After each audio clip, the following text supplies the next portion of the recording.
Good evening, Mayor Landman.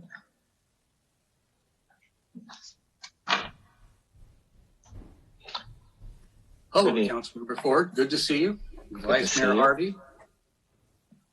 Good I think the evening. gang's all a little here. chilly down there at City Hall this evening, huh? Yeah, it was pretty nice. I wish the rain would come back, but you know. You might Well, want to wait a couple hours for that, but nevertheless, I hear you. did you bring your umbrella in case you need it? I'm prepared for anything. All righty. Always a good way to go to a council meeting. All right. We'll wait just a minute longer.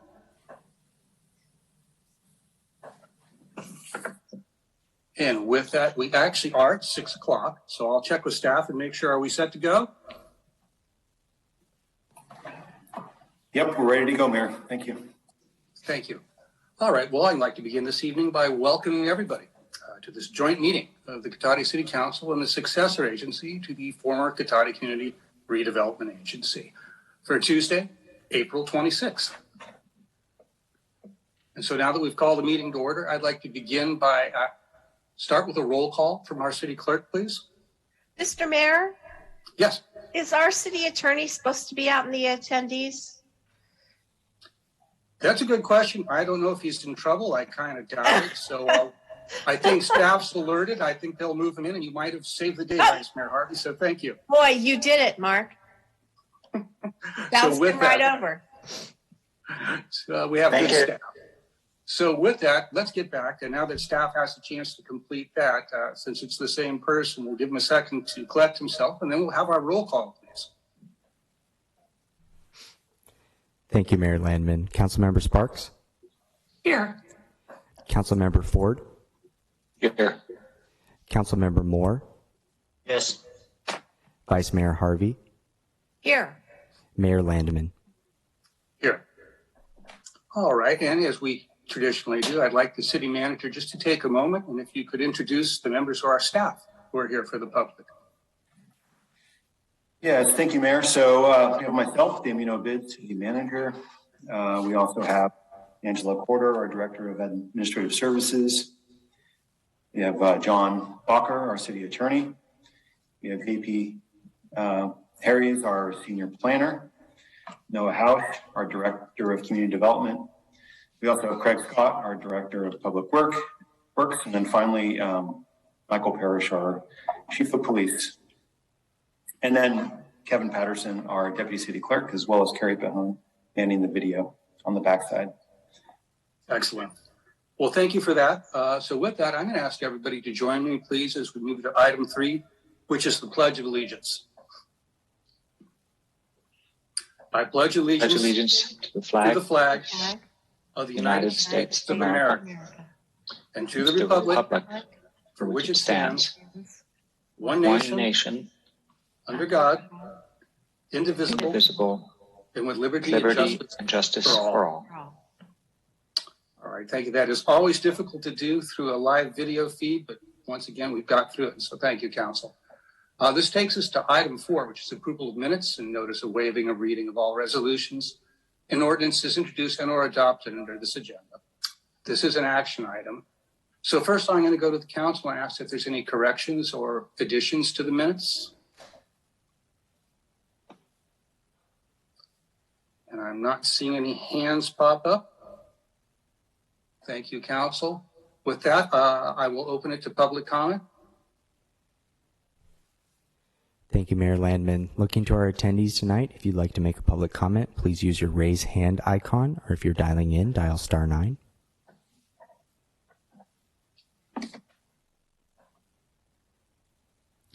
Mayor Landman, that will end public comment. Thank you for that. So then I'll bring it back to the council for a motion. We have 2 items tonight on consent, one or in the minutes rather. One is our regular meeting from April 12th, and the other is our strategic planning special meeting from the 19th. Move to approve. Motion from the Vice Mayor. Do I have a second? Did I hear Councilmember Sparks? Yes, I will second. Thank you. You all had me in suspense for a moment. I wasn't sure. All right. So we have a motion and a second. I'll ask if we have a roll call vote now, please. Councilmember Sparks? Yes. Councilmember Ford, Yes. Councilmember Moore, Aye. Vice Mayor Harvey, Yes. Mayor Landman. Yes. All right. That takes us to item 5, which is announcements. So I'll ask you all to bear with me because I have a few things I need to read. And we'll begin tonight with a meeting orientation for new attendees and viewers. In conformance with the Brown Act and the adopted City Council rules, the meeting agenda includes items labeled as action items, where the City Council will consider the item and citizens are afforded the opportunity to provide comments relevant to the item being discussed. The meeting agenda also includes a citizens' business item, which is the designated place on the agenda where the citizens have the right to say whatever they wish. The City Council may or may not choose to respond to comments as the government code allows. However, if the City Council declines to respond, it should not be perceived as giving credence to or agreeing with any statements that the City Council or its members believe are incorrect, misinformed, or purposely biased. Next, Measure S supports police services, a variety of recreational programs for all ages, and the maintenance of our streets, parks, and public buildings. And you can see details on the web at cotatiCity.org. Next, citizens interested in receiving City of Cotati community alerts via text or email are encouraged to sign up with Nixle by downloading the Everbridge app from the iOS or Android App Store, or by simply texting your zip code 94931 to 888-777. And lastly, like always, we'd love to hear from you. So please feel free to contact the city at 707-792-4600 or through email at info@cataticity.org. Now, if you have a non-emergency issue after normal business hours, you can still contact us at 707-792-4611. And of course, if you do have an emergency, please do contact 911. Continue to look for updates on the city's website and our social media channels, which include Facebook, Instagram, Nixle, and Nextdoor. So let's see, this brings us to approval of the final agenda. And I will ask the city manager if we have any changes. No, Mayor, no changes. Just a note for consent calendar item 8A, the commercial cannabis ordinance. There was some minor typographical updates that were added after the agenda was published. And I did receive those. Thank you. All right, so this is an action item. We do have public presence, so I will ask if we could open public comment and see if anybody wants to comment on this. If you would like to make a public comment, please use your raise hand icon.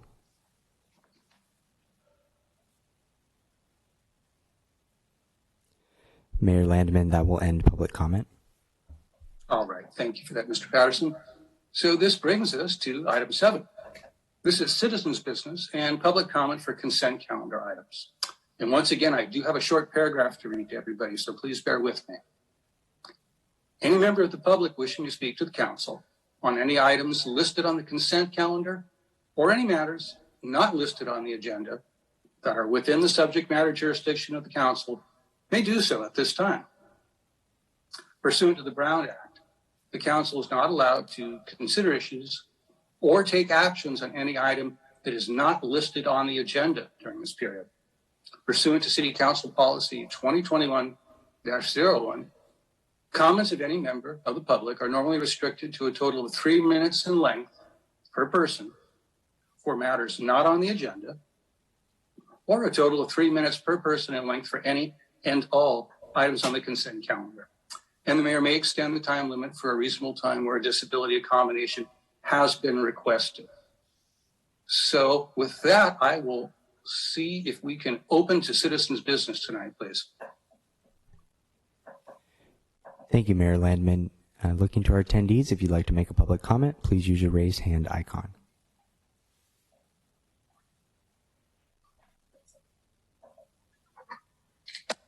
Mayor Landman, that will end public comment. Okay, well, we'll bring it back to the council then to item 8. This is our consent calendar, which we have no comments on. We have 2 items tonight. Item A, which is our commercial cannabis ordinance with some revisions. There were a few pages in the packet, just a few, I think you might have noticed. And then we also have item B, which is contract for backflow testing. So I'll begin by asking if any council member wishes to pull any item. And if not, I would then ask for a motion. Move to approve the consent calendar. Second. We have a motion from Councilmember Ford, seconded by Vice Mayor Harvey. If we could have a roll call vote in that consent calendar, please. Councilmember Sparks, Yes. Councilmember Ford, Yes. Councilmember Moore, Aye.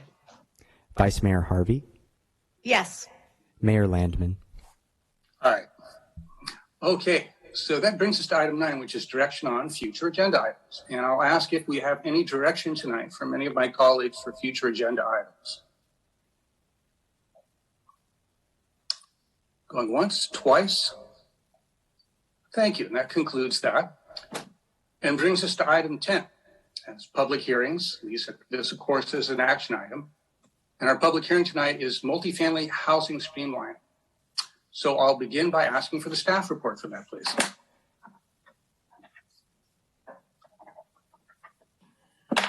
Thank you, Mayor Landman.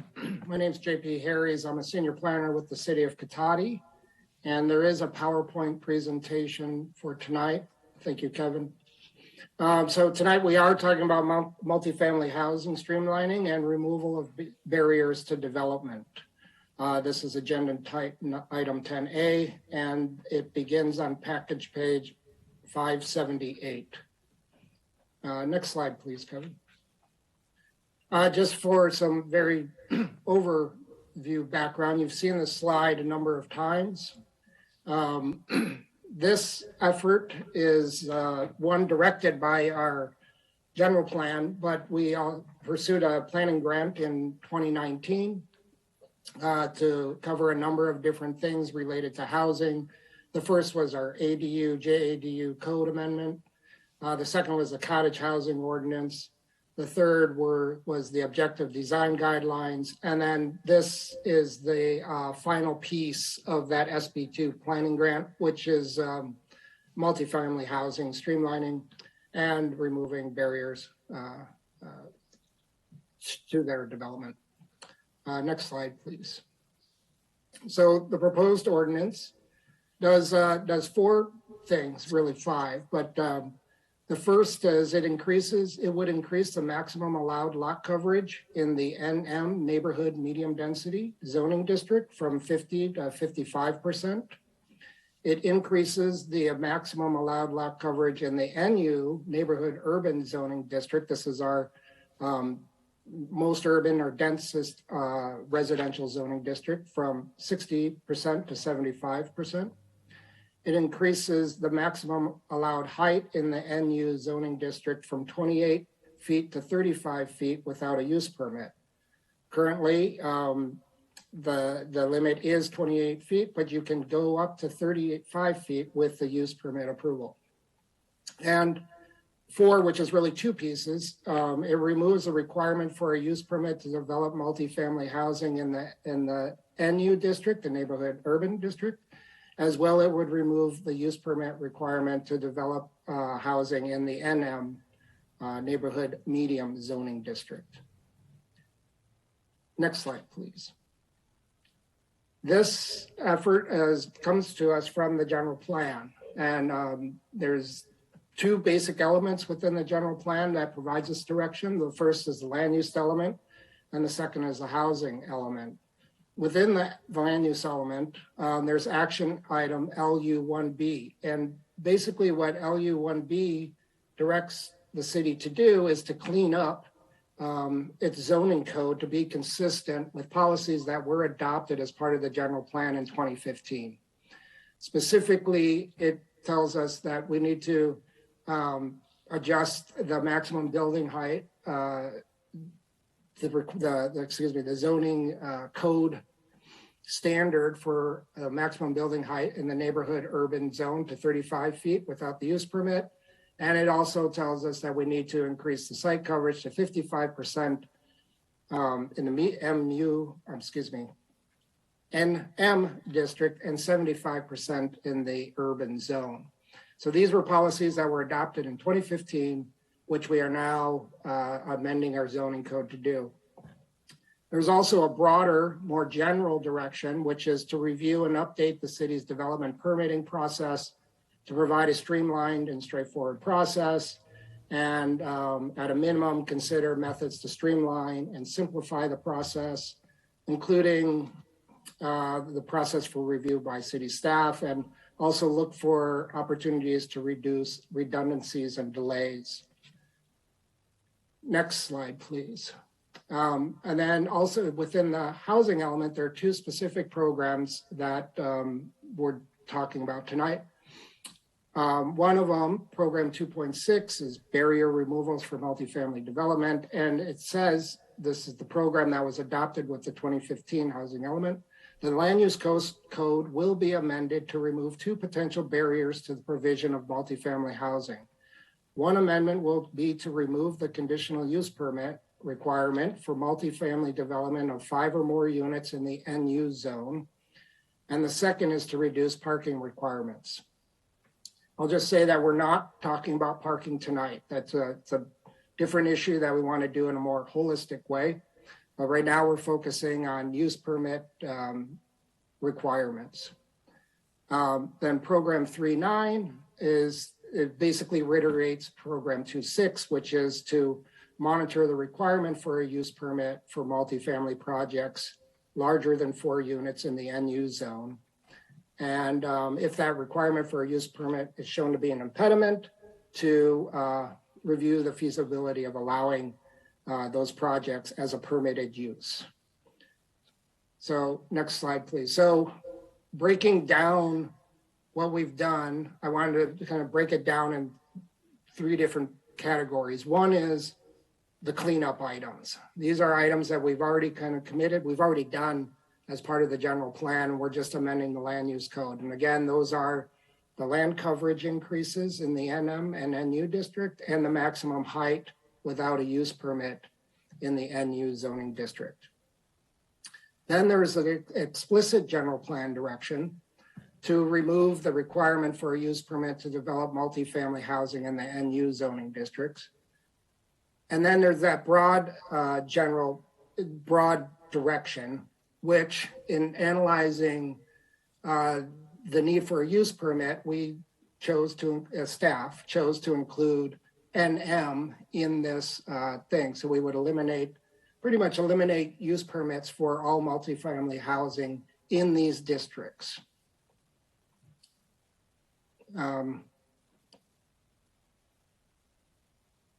Let's go back one slide, please, Kevin. I do want to say the way the ordinance is structured, as we get into the deliberations about it, it's not an all or nothing.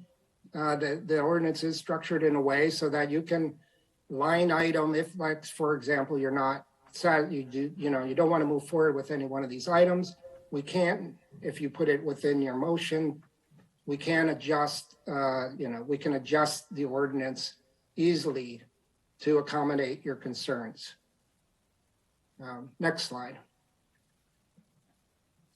So this is the map. This is a zoning map. It's not the entire zoning map. It really focuses on those areas that where the NM and NU districts are. The NU is that rusty orange. The NM is that kind of light tan areas. And there is some orange on the left, the CG district. That is not, there are no NM or NU districts located west of Highway 101.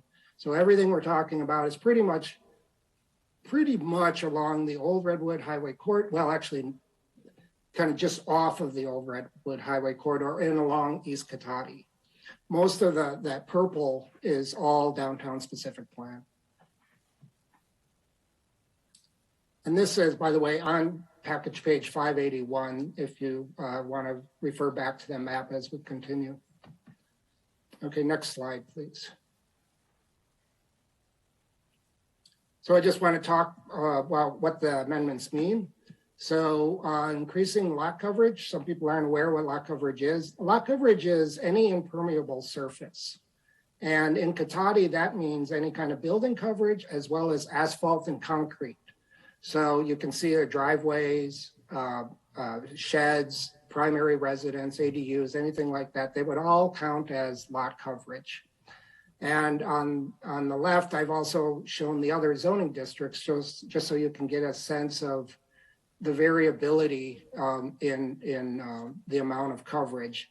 Obviously, in the much larger parcels or more rural parcels, it's low, it's down to 10 to 30%. And as we get into the most urban areas like the downtown specific plan or the commercial downtown zoning district, it can be up to 100% land coverage.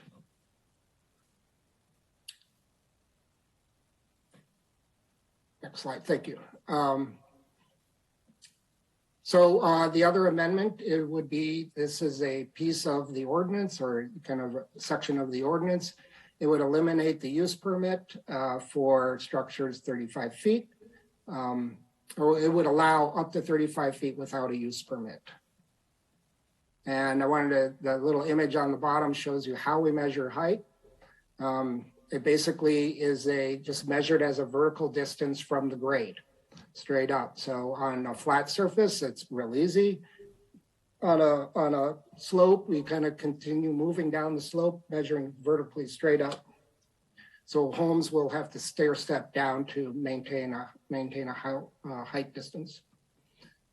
And then on the left, again, I've shown the various height limits that exist within the city. The top line there are RVL, and those are all the other residential zoning districts, and they're limited to 28 feet. And then as we get into the commercial areas, it's 35 feet. The slash means it's like for CE, 35 feet is the limit. You could go up to 45 with a use permit. And within the DSP, it ranges. Certain districts within the DSP are 35 feet, but if you're down in what we call the Northern Gateway, which is where Gravenstein Highway meets with Old Red, that area there, the height limit is 50 feet. And next slide. So these are probably the changes that you're most interested in. This would just amend the it's the table within our zoning code, which lists the allowable uses. So the changes are proposed in the NM and NU district, and where multifamily housing is listed as requiring a use permit, the proposal is to amend that to make those permitted. Now, I do want to say this doesn't mean that they would become permitted like by right development, meaning that this wouldn't lead to a non-discretionary approval. All these projects would still require design review approval by either the Planning Commission or the City Council, depending on the nature of the project. They will all require notification of neighbors, and it would be required to be heard and approved in a public hearing in a public setting. Next slide, please. So the primary effects of the proposed amendments are really three things. The increased land coverage and height would allow for larger structure sizes, maybe larger parking areas. They might be able to increase density up to our maximums. Some of the feedback we've gotten over time has been that our land coverage limitations can make it difficult to both meet the density requirements that they have, the minimum densities, as well as provide the parking. And also I want to make a note on this, that the NM and NU districts currently in the city are all developed. Now, some are very underdeveloped, but all of them have some form of development. So pretty much everything we're talking about tonight would be in the form of redevelopment or, kind of bringing a parcel up to where we kind of want the level of development to be at. The other effect is CEQA scope may be limited. CEQA, if your discretionary matter is only design review, then it would be limited to what your design review issues are. This is a fairly new court finding. I will say though, however, that in most of our areas, we'd be talking about, most of these areas probably would not be subject to CEQA because of the fact that they're infill, and there's a number of other exemptions that most of these parcels would be eligible for. So I don't see that as a big issue here. And then the other one is that we would not be required to make use permit findings, but we would still have to make design review findings, and I'll discuss that. I find those to be mostly redundant to what we do when we make the use findings. Also, project approval will remain discretionary, so we're not moving to straight by right development with these proposals. Next slide, please. And these are the use permit findings versus design review findings. And that spider web in the middle is basically an attempt to show you how in every one of the use permit findings, we really address those issues when we make those type of design review findings. And I will, another thing I want to mention, like when you designate an area for multi-family housing, you go through the effort of determining whether or not that use is appropriate. It is kind of really pretty unusual to see an area zoned for multi-family housing and then have a use permit requirement on top of that. You don't see that very often, except for in very specific cases. And usually the zoning is created in a way that is specific to an area. For example, a downtown might have a very specific zoning and it may require a use permit. We have the DSP. Use permits are very helpful when you're looking at when you have commercial zoning or industrial zoning, where there's a whole range of different uses with different possibilities of impacts. And you have to look at, so for example, you might have an auto repair facility on one hand, and you might have a church on another hand, and you do need to make certain findings about whether or not that use fits within that particular zoning district. When it comes to residential zoning, often we've already made that determination that these are the areas where that type of use is appropriate. And then we leap to design review, where we look at circulation, architecture, all the other things that come with our design review. And our design review is really, I would refer to it as development review, because it's more than just design.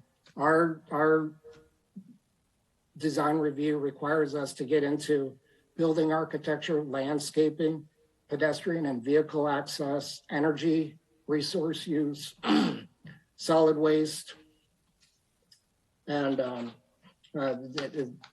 those are the primary issues. But pretty much it gets into how is that going to fit on the site and how is it going to be compatible with the neighborhood around it.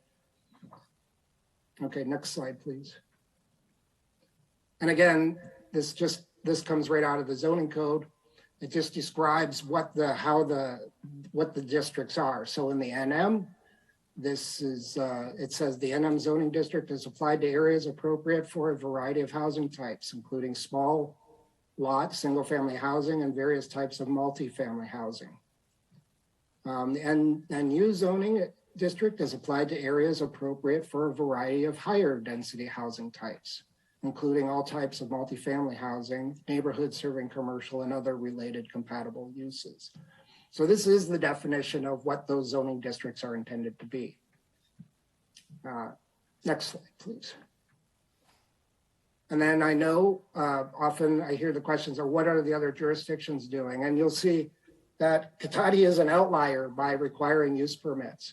When you dig into the other jurisdictions' zoning codes and you look at their zoning districts, and everybody does it differently, but when you look at their multifamily zoning districts, across the board, these things are usually permitted. They also will have their design review requirements, but the use permit is typically not applied to multifamily housing in a multifamily zoning district. And thus, that is why we've included the NM as well as the NU into this proposed ordinance.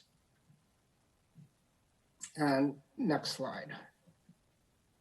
And that really is the sum of my presentation. Our recommendation is to recommend adoption of the attached ordinance to streamline multifamily housing permitting and remove barriers. And with that, I'm happy to answer any questions and hear any comments that you may have. Thank you. Well, thank you for that. I'll look to the council and see who'd like to lead off with questions. I see Councilmember Ford and Councilmember Sparks to start, please. Thank you, Mayor Lamb. JP, thanks. Just one quick question. So on the lot coverage issue, if somebody chose to use a permeable parking or pavement surface, that would not count against lot coverage quotas? I think it depends. It really depends on whether or not they can achieve the the stormwater infiltration needs that come out of from the Water Quality Control Board. It's gone both ways. In some areas, it has continued to be applied, and in other areas, it has been used as a way to get out of lot coverage. I will say that there's been a lot of discussion about how good permeable asphalt and surfaces are. And we're seeing, for example, the Water Quality Control Board recently said that we can no longer use permeable like gutters, curb and gutters, which has been a big application of that. And I think in general, people are starting to steer away from that because, for example, if we approved a home that had permeable surface to it and then contributed it to it, there's no way for us to monitor and, to make sure and ensure forever that remains a permeable surface. So they require a lot of maintenance. They have to be swept. And they do clog up as well beneath the surface. It has to be compacted. You can't have an uncompacted permeable surface. So I would say the trend is people are just taking another hard look at, does permeable asphalt and permeable concrete really do what people hoped it would do? I would say we look at that on a case-by-case basis, though, and whether or not it is an appropriate use. Okay, thanks. Councilmember Sparks. Thank you. Thank you for the presentation. Just a question about the discretionary process that would still remain in place. In the staff report, at one place it said that even if we remove the use permit, there would still be approval by either the Planning Commission or the City Council. Can you just clarify a little, like what circumstances would send it to which body? Sure. If it were, for example, the council recently approved the cottage housing ordinance, which could come in as a multifamily project, that by design is intended to go to the City Council. But more traditionally, if there was any kind of subdivision, so if it was a condominium subdivision or any subdivision of land, that has to be approved by City Council or subdivision of airspace. So any kind of subdivision as a part of a project would elevate it to City Council approval. Most multifamily apartments, for example, those would go to Planning Commission. Great, thank you. Vice Mayor Harvey. Thank you, Mayor. A couple questions. Along the same lines that Laura was speaking about the project approval will remain discretionary. Those words imply that we could do a hard yes or no, but the reality is for design review, it's really only specific design type elements that we can try and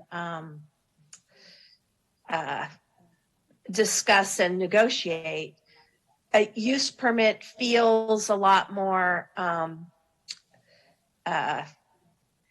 really a yes or no type thing. Can you help me with that? It seems like discretion, the way it's termed, it sounds like we still have that discretion, but I think by nature of design review, we not really.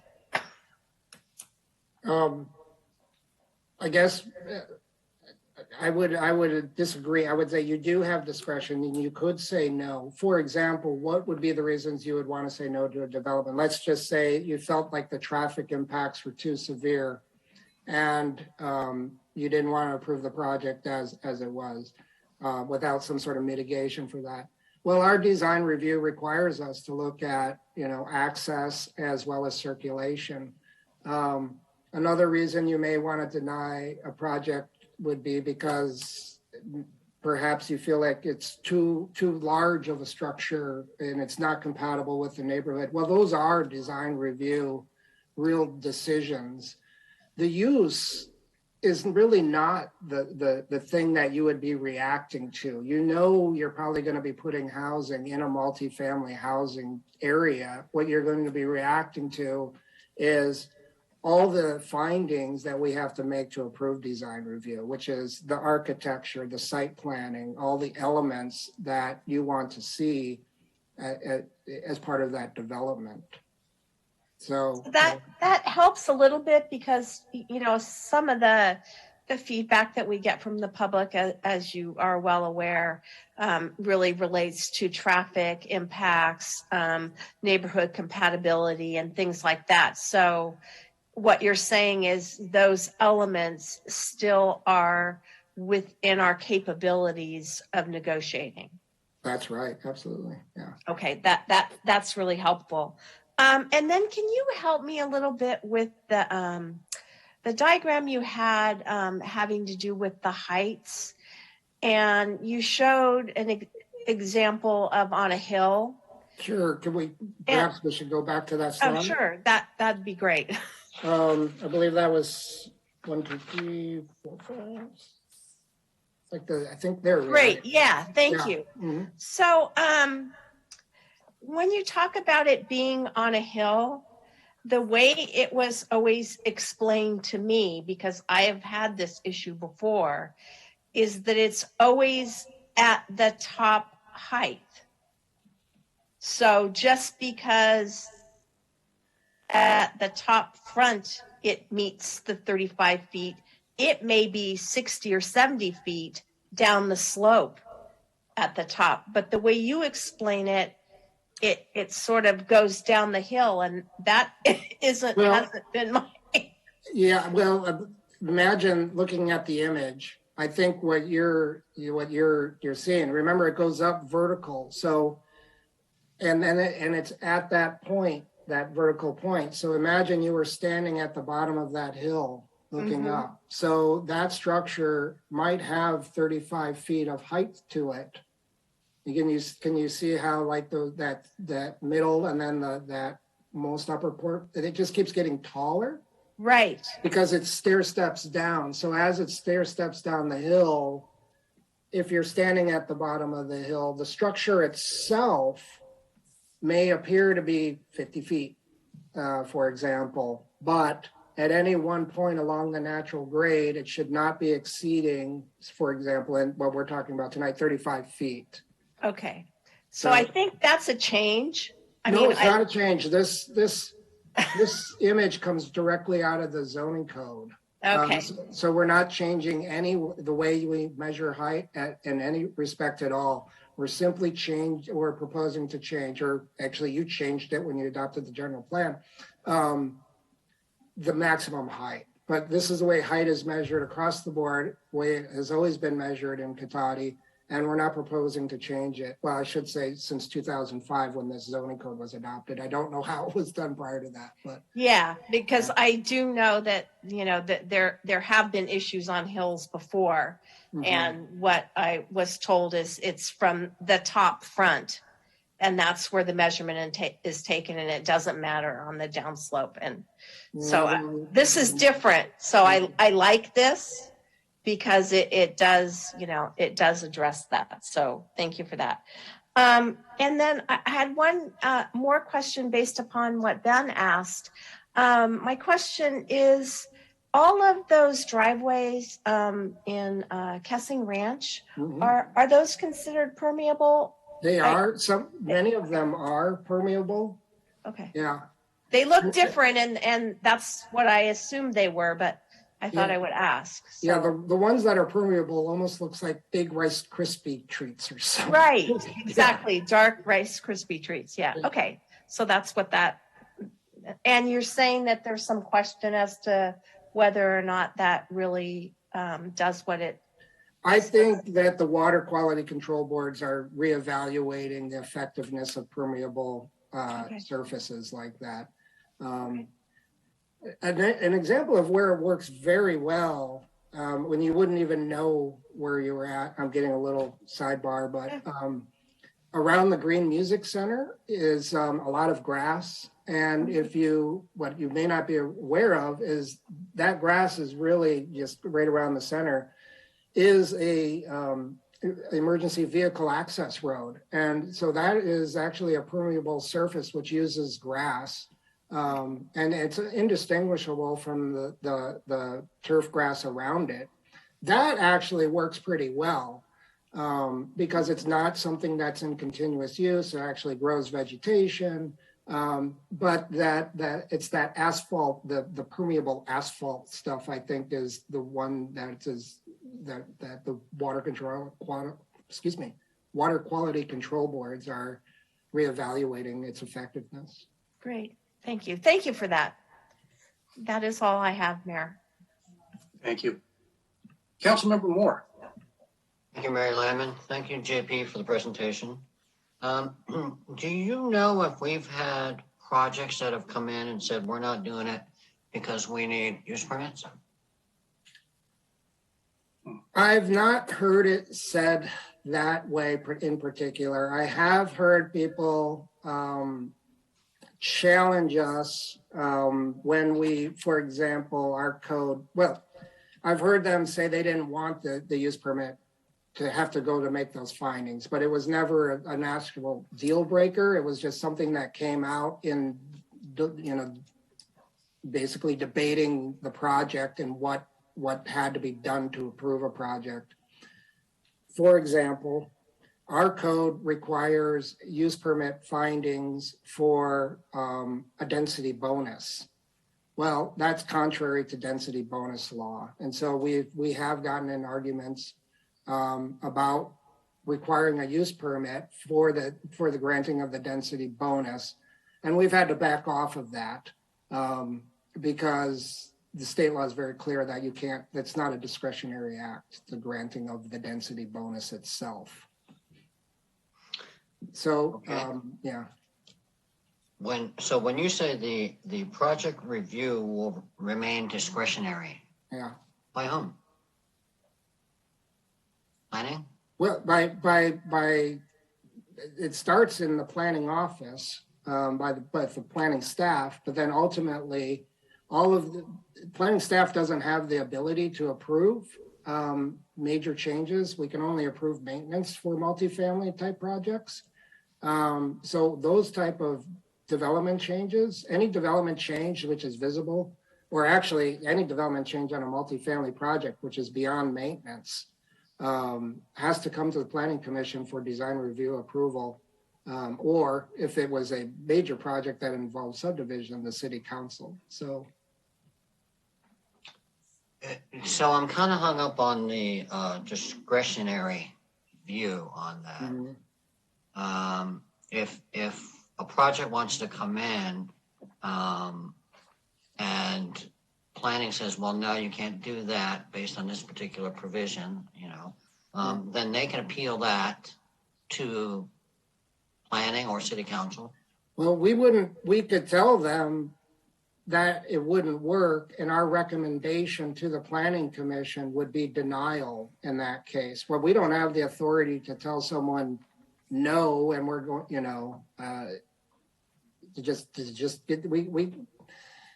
they make You an could say yes. application. Pardon? But you could say yes. No, we can't say Not at all. yes either. We have to schedule it for a hearing in front of the Planning Commission for its approval Okay. or recommendation to the city council.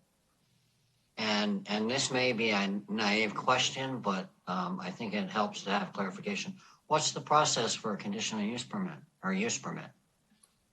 It would be the same. It would be bundled. Let's just say, under today's current conditions, they would make the application, and when we presented it, we would make all the findings together, the design review findings and the use permit findings. If you look at the staff reports, you'll see findings for all of that. So there's no separate process. It all gets done at the exact same time. And we look at the findings for the use permit, which are largely redundant to the findings that we make for the design review.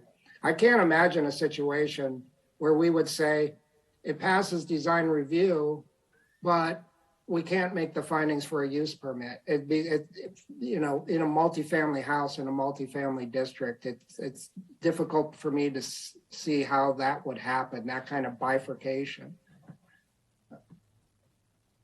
I actually consider the opposite, where we could make the use findings, but we couldn't make the findings for design review. Just because there's more findings to make with design review and they're much more specific. So in the language in the presentation, you talk about removing the barriers. Mm-hmm. So a use permit is considered a barrier? I would call it a streamlining measure more than a barrier. I think the barriers are like the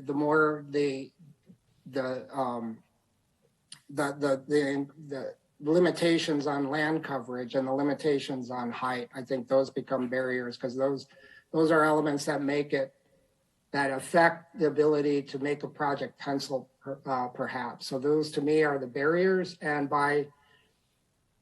then removing the use permit is more of a streamlining measure. It's less time that staff would have to spend making those specific findings. That's what I would view it as. And what percent of time would you consider that for staff on a particular average project? 5%? 10? Yeah. I mean, that seems reasonable. It depends on the project, I suppose. Okay.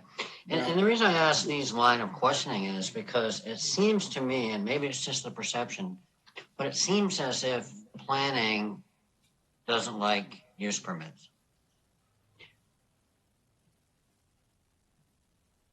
I would say that's not true. I think planning, I would say that's not necessarily true.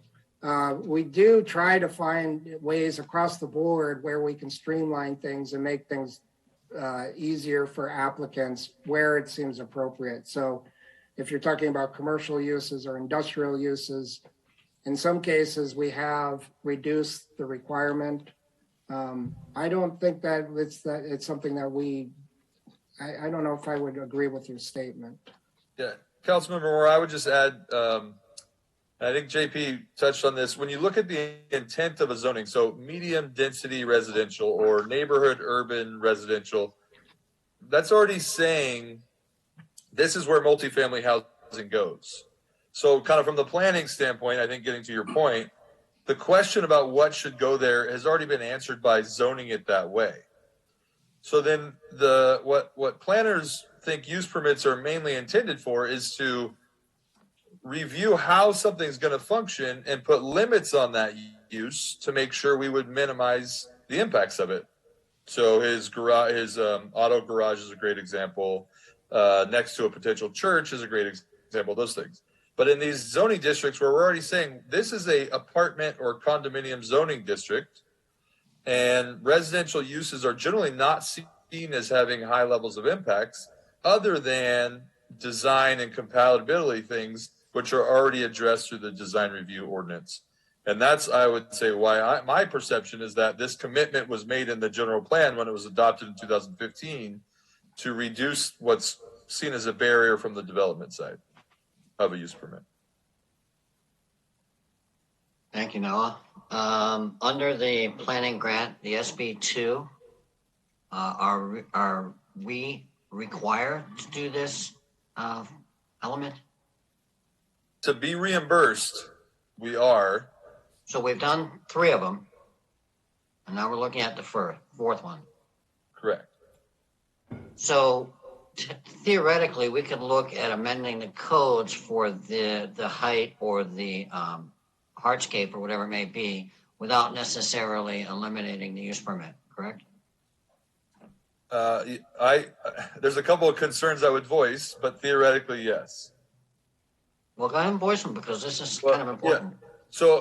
So just stepping back, I will say, so the city said in 2015, in the general plan, we should do this. And actually, we are going to do this. The city's already committed to that in 2015. Then when this SB2 planning grant came about, staff said, well, hey, here's an opportunity to get some additional funding for something that the state has said cities should do. And we've already also said we were going to do it. So we saw it as kind of low-hanging fruit from our perspective. Because we've committed to doing it in our housing element, the concern that I want to, so there's one thing about getting reimbursed or not, that's a concern. And, we've already budgeted for our staff time, so that's one thing. But I'm very concerned about getting our housing element certified in the next cycle, which, as we all know, is coming up in January. If I go to the state and say, hey, we committed to doing this in 2015 and we chose not to do it, but also please certify my housing element where I'm committing to do all these things for the next 8 years, that is concerning to me about jeopardizing the ability to get our housing element certified. If our housing element is not certified, then the state, actually a judge, becomes the decider of housing projects in Cotati. And the city attorney may have some additional comments on that. But so my goal is to ensure that does not happen to the best of my abilities by helping bring decisions forward that and explaining all the various factors that allow you all to make decisions fully informed. Thank you. Thank you, Mayor Landman. All right, thank you. So let's see. I have a few questions for you, JP. So let's start right at the beginning with on page 578 with in general, the things that are being requested to be changed. I have no issues with the changes being requested for the neighborhood medium density zoning districts. That's a pretty minor change. I wondered if you could take me through the changes that are being requested in the neighborhood urban zoning districts from 60 to 75%. That's a 25% increase. That seems rather large. So walk me through that, because that kind of makes me a little hesitant. I mean, obviously, there's good reasons, years of planning in this community with thought towards the community that set that initial 60. So tell me what's changed, why we should move it that large a degree. Well, the 15% increase is something that I did not give a whole lot of thought to, because it was something that the city council had already adopted as a policy back in 2015 as part of the general plan. But as I said in my report, we have heard from folks when they've been designing projects that part of the problem that they have run into in meeting our minimum densities is that our land coverage limitations prevent them from building large enough structures and providing parking areas sufficient to meet our standards. So they kind of get in a rock and a hard spot where they need to meet density, or they need to get a project to a level that it can pencil, but they're running into our land coverage standards. And that becomes the limiting factor in their ability to get a project, making a viable project. Okay, and I ask these things because it's been mentioned a few times. Indeed, we ran through some of these issues and they didn't really tweak any antennas back in 2015, but pardon the pun, the landscape has changed since then a little bit. We spent the better part of the last decade, actually, longer than that, working, I think, pretty effectively to reduce duplication, extra requirements, things that did make it hard for projects to go forward this town, even though it's a town that prides itself on and likes being small. We recognize that a lot of our mechanisms were built up in such a way to make it almost difficult to do a project. And so I think we've all moved a long way. If you picture us being in some polar place, we've already moved a long ways away from where we started. And I think there was a willingness to do that. But since then, there's been so many changes, particularly in new laws come from the state, taking away local control over zoning, over building, allowing people to come in areas where you have a specific plan that goes no higher than, say, 3 stories to just by right come and put in a 5-story building. Or, of course, SB 9, which everybody talks about and the public's only just beginning to become aware of. So that's why I look at this with a little more caution than I did a few years ago. Now, perhaps I'm sensitized, but that leads me to asking you one more time. I know you've already gone through this, forgive me, but the design review findings versus the use permit findings. I see a lot of similarities, but I don't see them, honestly, exactly the same. I don't know if they're truly completely duplicative. And I say that because design review seems to be based around architecture, aesthetics, local codes, whereas use permits allow us to talk about things like public interest, general compatibility, and having things more general versus more specific as they are in design review actually does give us some flexibility. And I ask about this because I do share some of the concerns of one of the planning commissioners who worried about removing that use permit. I'll just say off the top of my head, I see a lot of areas in the NU areas where I'd be completely comfortable talking about a 3-story building and any of the things are being asked for. I don't think that's an issue. But I do see some areas where NUs bump right up to NM areas where they're right behind or right abutting.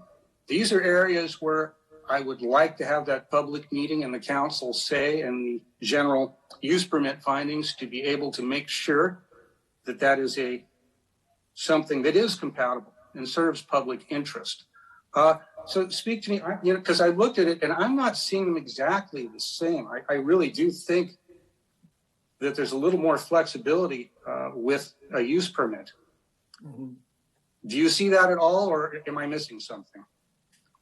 I would give the same answer that I gave to Councilmember Harvey, which is, I think when you would be reacting to a multifamily project, the things you would be reacting to are covered by design review findings that we have to make. On another note, which is a little, you touched on it, and it's something that Noah and I struggle with daily.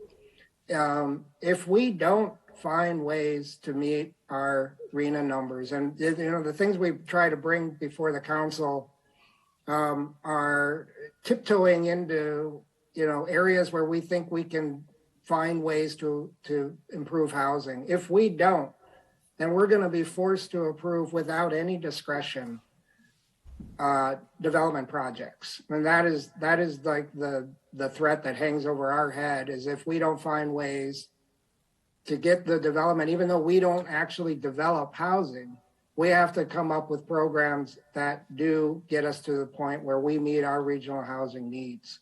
Well, let me ask you about that, because I understand that concern, and I'm glad you're worried about it, because I share that worry. I don't think we're alone in that. I think all cities do.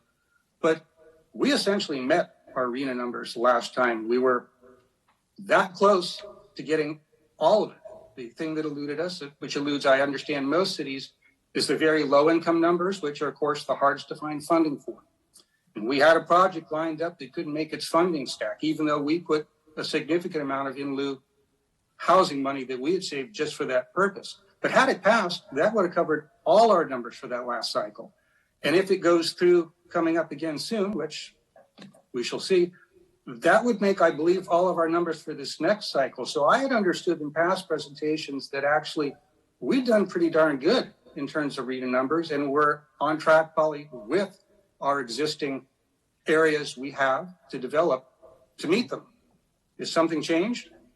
No, we have done good, but the way the law is structured now, doing good isn't good enough. I mean, there's the trigger for like an SB 35 project, a non-discretionary by right type project, it still exists. Even if you didn't make it in only one category, that's a difficult category to make. Yeah, I'm glad you mentioned SB 35, because if that's exactly the type of thing, it has me in a position where I'm less open to seeding things if I don't have to. That's the one that allows people to come in and, for example, in the middle of our town, build a 5-story building, maybe bigger. And there's not a thing that could be done about it in theory, just because we were unable to hit a few numbers that most other cities can do. But I'm digressing. So one last question. I would like to add Wait a minute, let me finish this thought if I could with yeah, absolutely. Thank you. Because we're talking about whether there was a difference between use permit findings and design review. So if they aren't that different, then if they're both the same thing, then how can it be a barrier if they're generally bundled? If essentially once you pass one, you've got the other, and we do them at the same time as a bundled process. If that gives us a little extra flexibility in those weird case situations for an occasional project, how is that a problem? I get that a lot of developers would prefer to minimize as much as possible, but I don't know if I certainly don't see it as a barrier. I mean, is that truly such a big issue? I would say no, it's not a huge issue. I think that is partially why at staff we were okay with making this change, because we didn't see it. I think you're looking at it as, we didn't see it as that having the use permit granted us anything more really than what we get through the design review. So I don't. From my position, what I see is this means it comes through us, and that's my concern. So just my experience in recent years, that's the type of thing I'd like to see. So Noah, you had something you wanted to share, and then I'll wrap my comments up quickly because I've gone on a while. Yeah, I just wanted to add. So to your point, they are distinctly different in the eyes of the law, which I think is an important point to make, because so the findings that JP keeps referencing, a city has to say a project does X, Y, and Z in order to grant this entitlement, right? So that discretionary approval, that use permit, or that design review.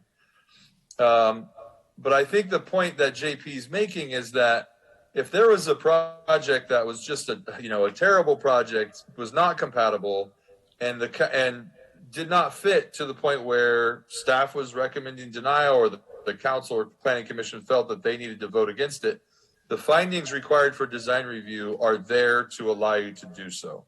But I think to your point, the question about can multifamily go in these areas is taken off the table when there's no use permit. The use is permitted, so the review portion is just discretionary. But I want to make and I'm going to ask the city attorney. I hope he's ready for this, because I had not brought it up. Because we've already committed to these things in the general plan. If someone came to us and said, I'm going to do this project, and I said, well, you need a design review and a use permit, and they would point it out and said, actually, your general plan says I don't need a use permit, and it also says I'm allowed to go to 75% lot coverage. The general plan takes precedence over our zoning code. From the staff perspective, this is just housekeeping. So I'd like the city attorney to chime in on that if he's available to look at those things, because I completely understand the perspective of the council, and absolutely in light of the state legislative changes. But the point I'm trying to make is this streamlining effort, as we're calling it, is just basically cleaning up things we've already said are the case in Cotati. And that was it. And my point is, from my perspective, at least, that was at a different time. I understand that. I would like to hear from the city attorney on this, though. Of course. I totally understand that. Okay. I think I have about 3 comments. So one is, I mean, just looking at the table that JP put together, maybe it's a matrix with the use permit and design review findings. I would agree with JP that that you have a lot of discretion under the design review findings to deny a project, right? I think the way Councilmember Harvey put it was, we can't just say yes or no to projects. I don't like it isn't a basis for denying a permit. But you have a lot of discretion under the set of permit findings that are required for design review. I think the broadest, probably the biggest distinction is that one of the use permit findings is about use, that the proposed use, in particular multifamily, would be compatible with the existing and future land uses in the vicinity. That's the key distinction. But as Noah points out, and I guess I'm moving on to my second point, the general plan sort of, it does seem like it already determined that these multifamily uses are allowed in these land use districts. And you said in your housing element that you were going to follow through on all these things. So you have a situation, I'm not certain that your zoning is inconsistent with the general plan, but it's pretty far along to being inconsistent with the general plan.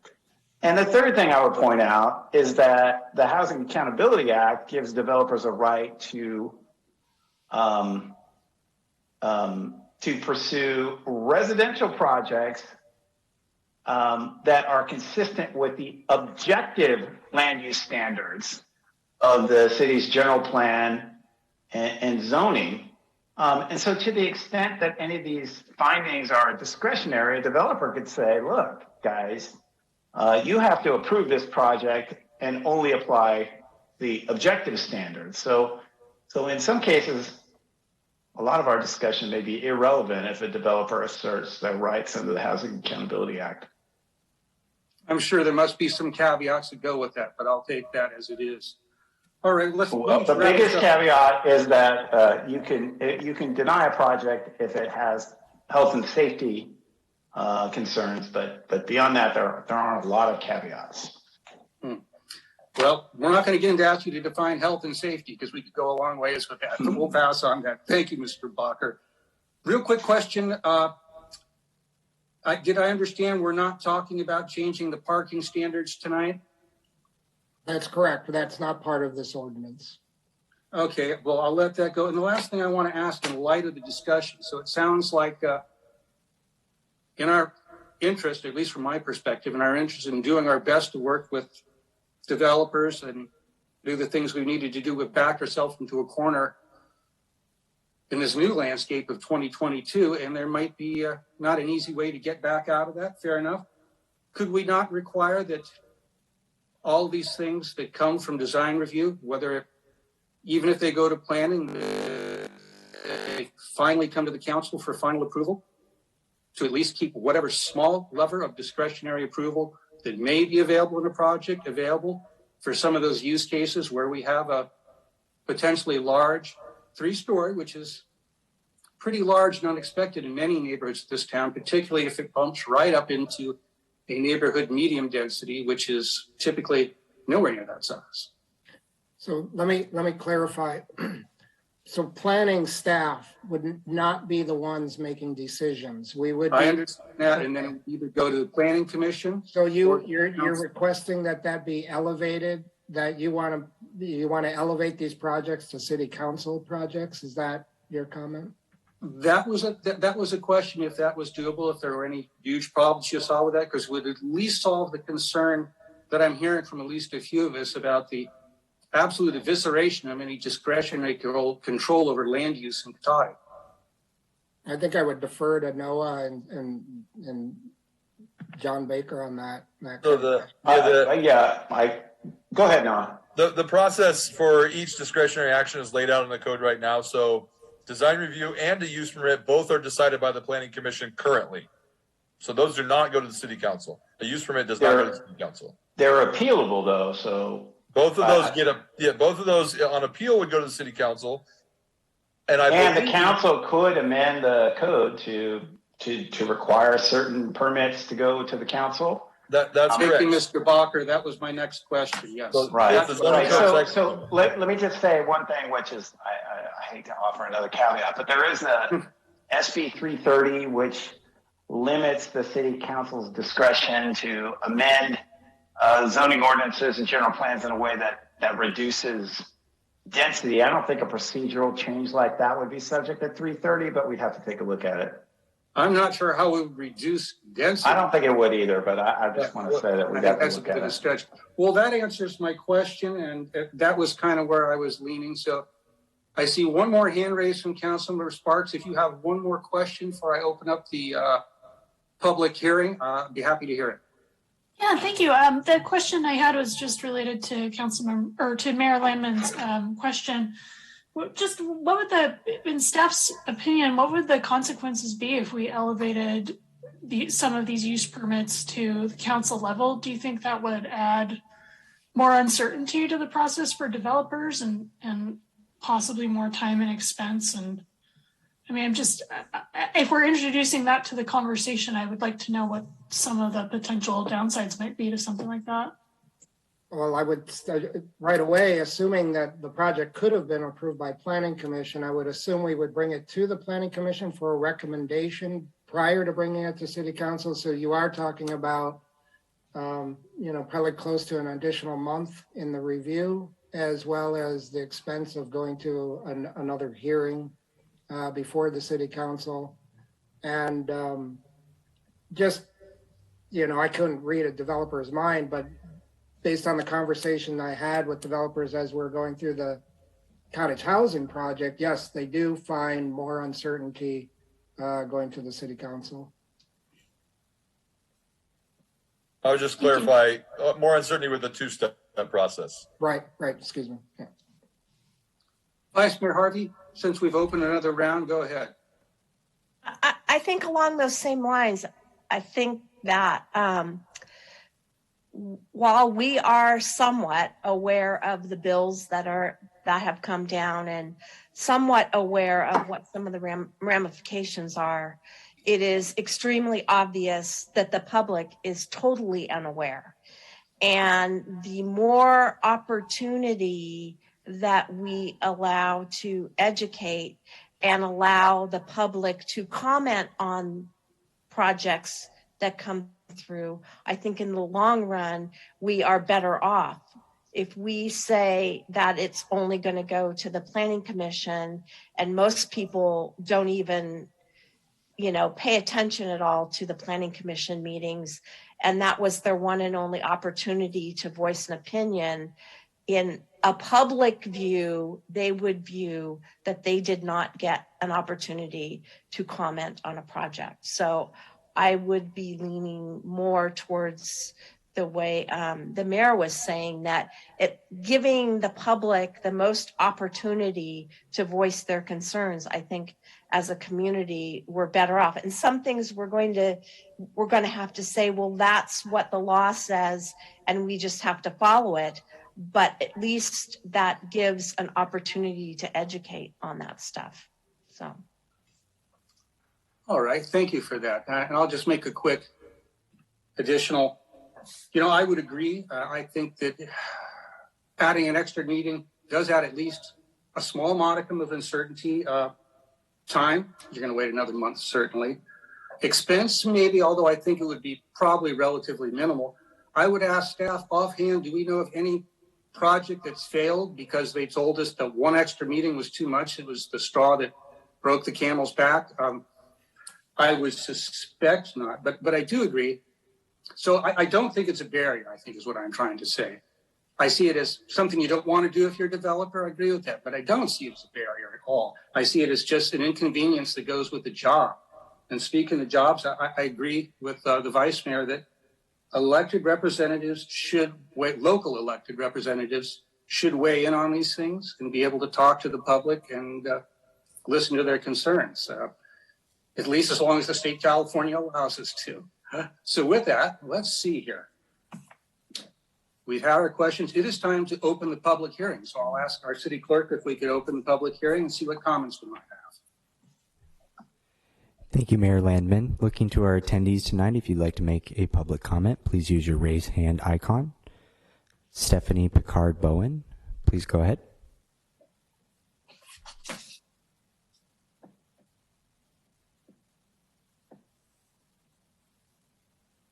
Good evening. Can you hear me?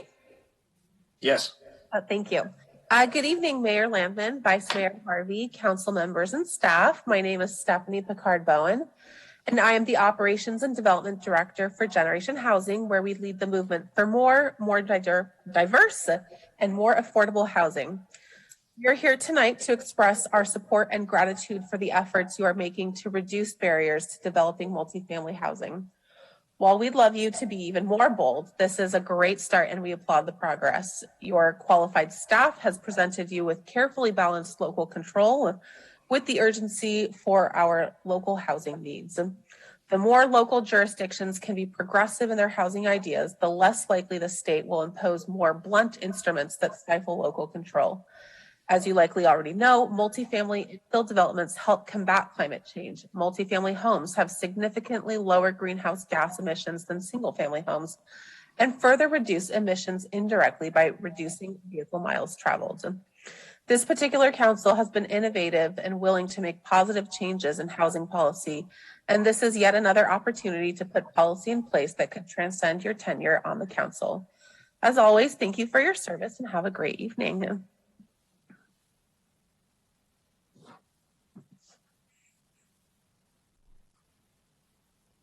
Mayor Landman, that will end public comment. All right, then we will close the public hearing and bring it back to the council. So let's see, I have to rethink this, council. Originally, I thought we had a list of about 4 or 5 items that I was going to ask you all to weigh in on individually to see where you're at in each item.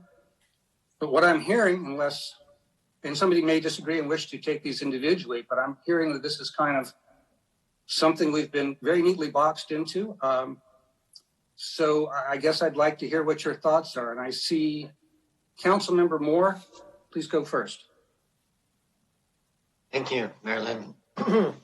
I think it would be easier to look at these items individually versus a package deal on there. And secondly, the reason I think that there's a concern here is we've had previous planning directors who have been given a nickname, and the nickname was, oh, we missed that. Because every time you'd ask them about a particular project or something, they'd be like, oh, we missed that. And after a while, I started calling that particular planning director, oh, we missed that. How are you today? This, I think, component of having it go to the council with a use permit allows for just another set of eyes. And as you know, we can tear something down pretty easily and make it much more complicated.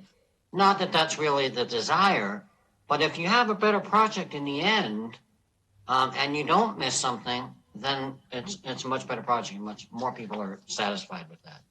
So I would prefer if you were able to break that down, Councilmember or Mayor Lemon. I'll leave that to everybody's discretion. Anybody who wants to go through the items one by one, just so we know where we're all at and what our sticking points might be and what our areas of agreement are. Please go ahead and do that. Or if you just want to comment in the package as it exists, that's fine too. And John, since you already have your hand and mic open, if you're ready and comfortable, if you want to go through your areas of concern with the items, and I believe they're listed pretty comfortably in page 578 of the packet. I can do that, Mayor Lemon. Yeah, they kind of cover it there, I think. I can do that. Item 1, I have no concerns with. Item 2, I think it's a little much, but I can live with it. Item 3, I don't think is a very controversial issue. We're not talking a significant amount. But item 4, I would like to, I would disagree with that one. Okay, thank you. All right, let's see. The next hand I saw, Councilmember Sparks, your hand was up. And it's down. Did you want to wait a minute? Oh, I'm sorry. I put it down when I thought we were redoing our format, just to wait and see. No, you can fly any direction you want. Have at it. Okay. Councilmember Ford, you're next. Oh, I should go now, or Councilmember? Please go ahead. Okay, sorry. So I'll go through the list. Items 1 and 2, I feel like we have already committed to based on the general plan, so I have no problem going forward with those. Similarly with item, I feel I'm supportive of all of 1, 2, and 3. Item 4, I am fully supportive of removing the use permit requirement, and I've been convinced of this by 2 things. One, I was looking through the other types of things that we require use permits for in residential zones, and they are interesting things that are not necessarily what you would first think of when you think of a residential area, like a care facility for the elderly, residential care with 11 or more clients, and just reading down what we require use permits for. Accessory retail and services, I guess that's in the retail portion, but there are all these different, boarding house, there are these different types of uses that are not just residential, and those are the types of things we seem to require use permits for. So as staff was describing, that we've already decided based on our zoning that multifamily residential belongs in these higher density zones. That makes sense to me. It makes sense that it's not the use that we're objecting to. We're not objecting to people living in homes in the residential zone. It's the design of the project that we might have concerns about. And that just made a lot of sense to me, that like we have that control within the design review. The use permits about deciding whether that use is consistent, that having people living in a residential zone is consistent. And we've already decided that with the zoning. So that's just how I'm thinking about it. It seems to me like that even if it's only saving 10% of staff time, that's 10% of staff time. That's a good efficiency. It's a good way to just save everyone time, the developers and staff, and just simplify the processing. The more we can simplify it and streamline it, the better to me. With that, and I don't think that it gives up control based on the way that the process was described. I think there were some concerns coming up about, if we give up the use permit, then this is only going to go to the Planning Commission and not the council. But I thought that it went to the Planning Commission anyway. So maybe someone can confirm to me whether that would change anything. And then the second thing that convinced me that this makes sense is we seem to be the only city in Sonoma County that does this. And so if it's been a major problem in other cities, I'm curious why or maybe staff could tell me, are there other cities that are considering going back to a use permit or adding any use permit requirement for some of their zones? Because it seems like we're such an outlier. It just doesn't seem to me that it's causing a major issue to remove that use permit requirement in other cities. So that's why I'm pretty supportive of going ahead and making this change as recommended by staff. All right, thank you. Councilmember Ford, I saw your hand up next. Thank you, Mayor Landman. Similar to Council Members Moore and Sparks, I have no trouble with 1 through 3. It seems like most of our discussion is around number 4 and the added on possibility of switching who looks at these design review discretionary reviews. So my sense is that we do much better when we try to lay out what it is we want in an area and as objectively as possible, name what characteristics we want to see for development in an area.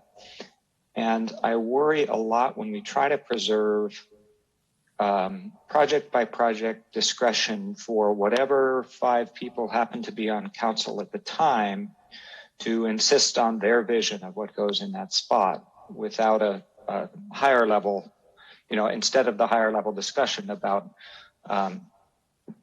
absent a particular project, what we want to see in that spot. And that's what I see this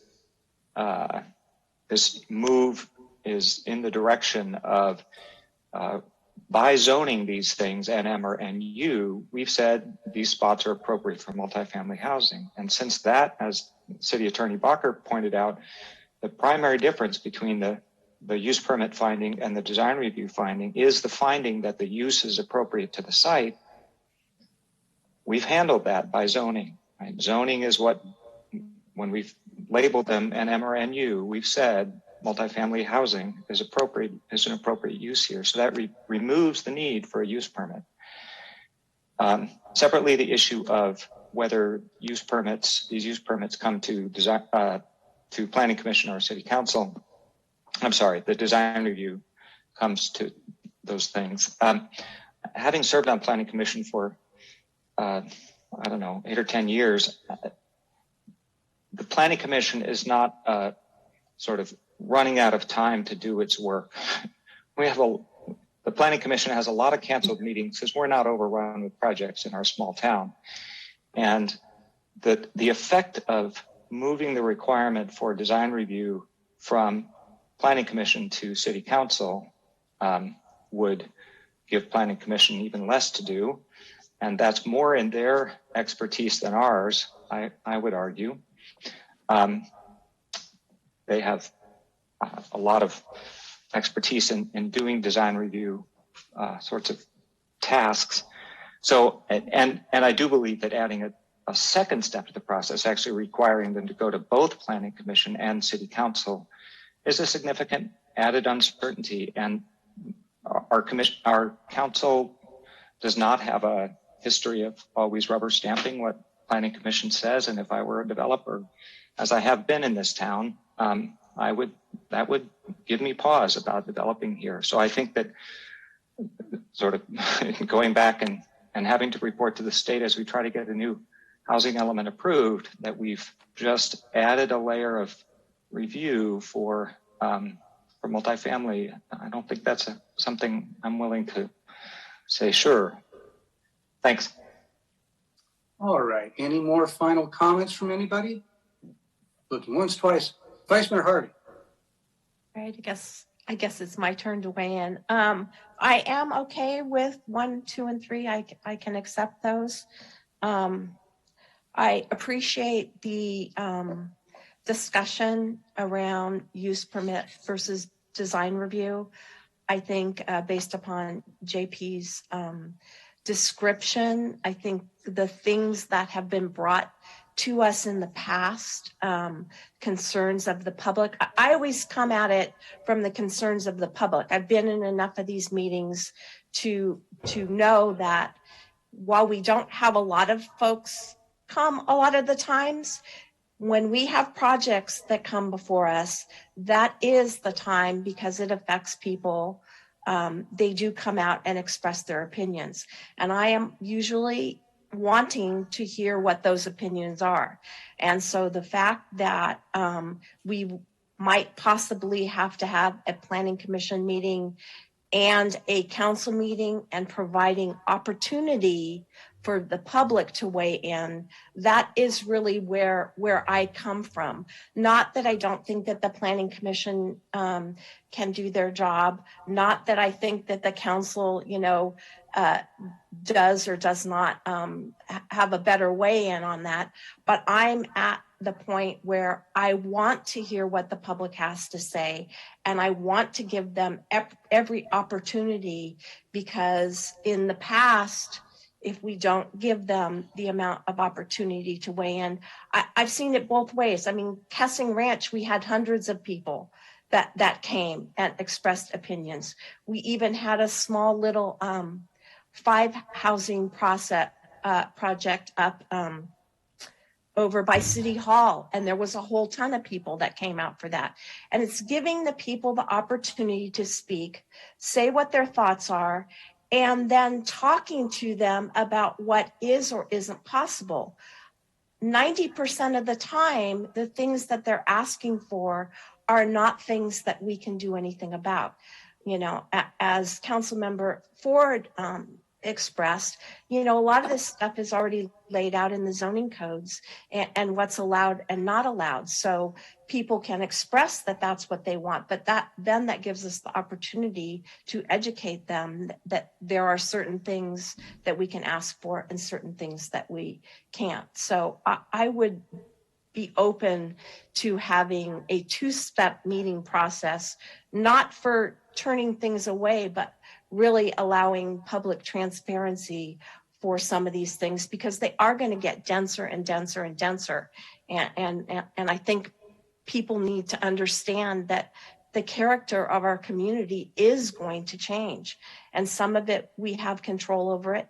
A lot of it, we're not going to have control over it. So I think that's what I feel about that. Thank you, Vice Mayor. All right, let's see. I'm going to make my, but I'm going to wave in. I see a hand again from Councilmember Sparks. If you have one more comment quickly to make. Yes, thank you. I feel like I need to make a new comment because we're talking now more about adding a new requirement, which wasn't initially in the packet, and I wasn't really expecting to discuss tonight. So I feel very uncomfortable with the direction this is going because it's inconsistent with our general plan land use element. The action LU4A states that we're going to perform a review that may consider methods to streamline and simplify the process and opportunities to reduce redundancies and delays. And what we're discussing right now is unstreamlining and complicating the process and an opportunity to increase the delay. So we're completely going backwards from what we said we were going to do in our general plan. So I don't feel comfortable with this. I had not anticipated that we would be discussing going in this direction on this action item.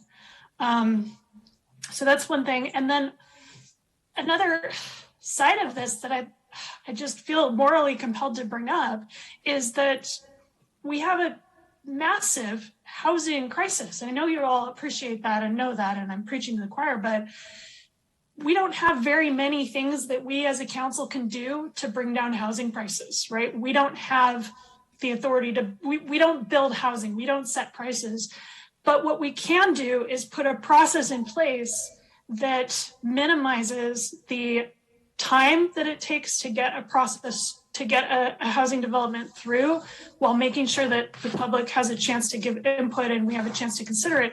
But by adding another layer, and I think Councilmember Ford made a really good point that if we're taking this off the plate of the Planning Commission and onto the plate of the council, it's much more difficult to get things scheduled onto city council agendas than onto planning commission agendas. So that means that it's going to increase not just by one meeting, but it could potentially increase by several months, how long it takes to get something through if we can't get it onto a meeting during a busy time of the year. And I do think that this is going to have a real effect greater than what you might be anticipating on a developer's willingness to build housing in Cotati when there's so much more uncertainty. We have to own that. If we make a decision to add a new level of approval, we have to own the fact that that might reduce the housing that gets built here, and that might increase the cost of housing. It's one small thing that we have in our control is to try to keep the cost of housing down by keeping the processes streamlined and efficient. And if we go in the opposite direction, we have to own our piece of raising housing prices. And I don't feel comfortable with that. All right, thank you. So good round of comments. This is helpful. I'm going to make my comments now. I want to respond because actually, Councilmember Ford, you gave me a good thought that kind of jumped out to me and struck me. You're right. We don't have a history of rubber stamping what we get from the Planning Commission. I don't think it's as bad as that sounds, frankly, and I don't think you meant it that way. Most of the time we do.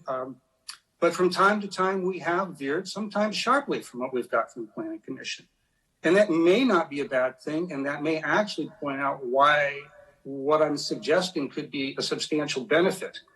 I'm not saying take something away from the Planning Commission. I think you're right that they have a specific expertise and focus on areas that are well suited to what they do. And I think it would be harmful to the end product to bypass that. What I'm saying is we do with so many things, usually things of import. And let's face it, we are all agreeing that housing and development and all the issues surrounding it, good and bad, are of import, that these things might be well served to do them as well as possible. So I'm not saying taking away from planning, I'm saying just giving the final approval or ratification of that recommendation to the council. And I'm saying that for those odd cases that do pop up when somebody wants to put something that's a problematic design. I agree. The uses in these areas, we agreed to that in 2015, and that I still agree with. I think these are appropriate uses for these areas, but I also believe, and I've certainly learned it recently, that people can use reduced controls to come in and all of a sudden come up with something that we didn't foresee that could be problematic. For example, neighbors in some of the NM zones that back up or next to NU zones, like Olaf, behind Lund Hill, or the whole neighborhood behind Pete's for that example. So I do feel that way. I think that we haven't really, and I'm certainly not suggesting that we're not making this more difficult. We're doing what we were asked to do in our design, in our general plan, to sit and discuss ways of making this more streamlined. And we're tossing out, it appears, or at least that's the direction we seem to be heading, because it appears there's little choice in the matter, of tossing out the ability to have a use permit for just design review. That cuts that in half. The small additional hurdle, and I wouldn't even call it a hurdle, step of going to one more meeting and waiting 30 more days, I don't see as terribly problematic. And I can't see that as a negative thing that's going to pick housing whatsoever in this community. But I do think it does give us that elected oversight, which is a real special thing. I think planning definitely has specialized expertise in the area. Certainly we're more general, but one other difference too is we're the last voice of the elected people in the city, and that's why we should weigh in it. I agree we should have standards to go work from Mr. Ford, but I think I hear just a little that I have some comfort with whatever 5 we may draw now or in the future, no matter how much we may disagree, and no matter how long and stressful our discussions could be at times, we get a better end product out of it almost every time, I think, just about every time. So it's a good thing. So where I'm at, I was fine with 1. I can live with 2. I really like what we originally had for number 3, a use permit for 35 feet, or if 40% of the units would be affordable to extremely low and very low income housing. You want to try some low and very low income housing? I thought that was a great way to do it. But if the council wishes to say okay to that, and that's what I'm hearing from most of you, I could go there. The use permit, it's not a place I wanted to go. I could go along with it, but I very much would like to see the addition of final approval for the council on these projects. I could vote yes to that. If it's proposed without that, I'd vote no. And it's not that I think these other things are bad, but that's just a sticking point for me. That's all. So with that, I'm open to further discussion or motions or whatever the council would like to do. Councilmember Ford. Well, I just want to respond from the perspective of somebody who has developed a multifamily project in this town, that the addition of a second level of discretionary review by a public body is a significant hurdle. It is not simply another step. It is much more work than a bundled use permit and design review, single review at the Planning Commission, which is the current status, unless there's a subdivision required, in which case, in either case, it would come to City Council. So what you're proposing is adding a significant hurdle, I argue, and from my experience having developed in this town, is a significant hurdle to multifamily development. And I think it will be read as such by anybody at the state reviewing our housing element. Well, that's certainly not the intention, but I take your point. Thank you. More. Thank you, Mayor Landman.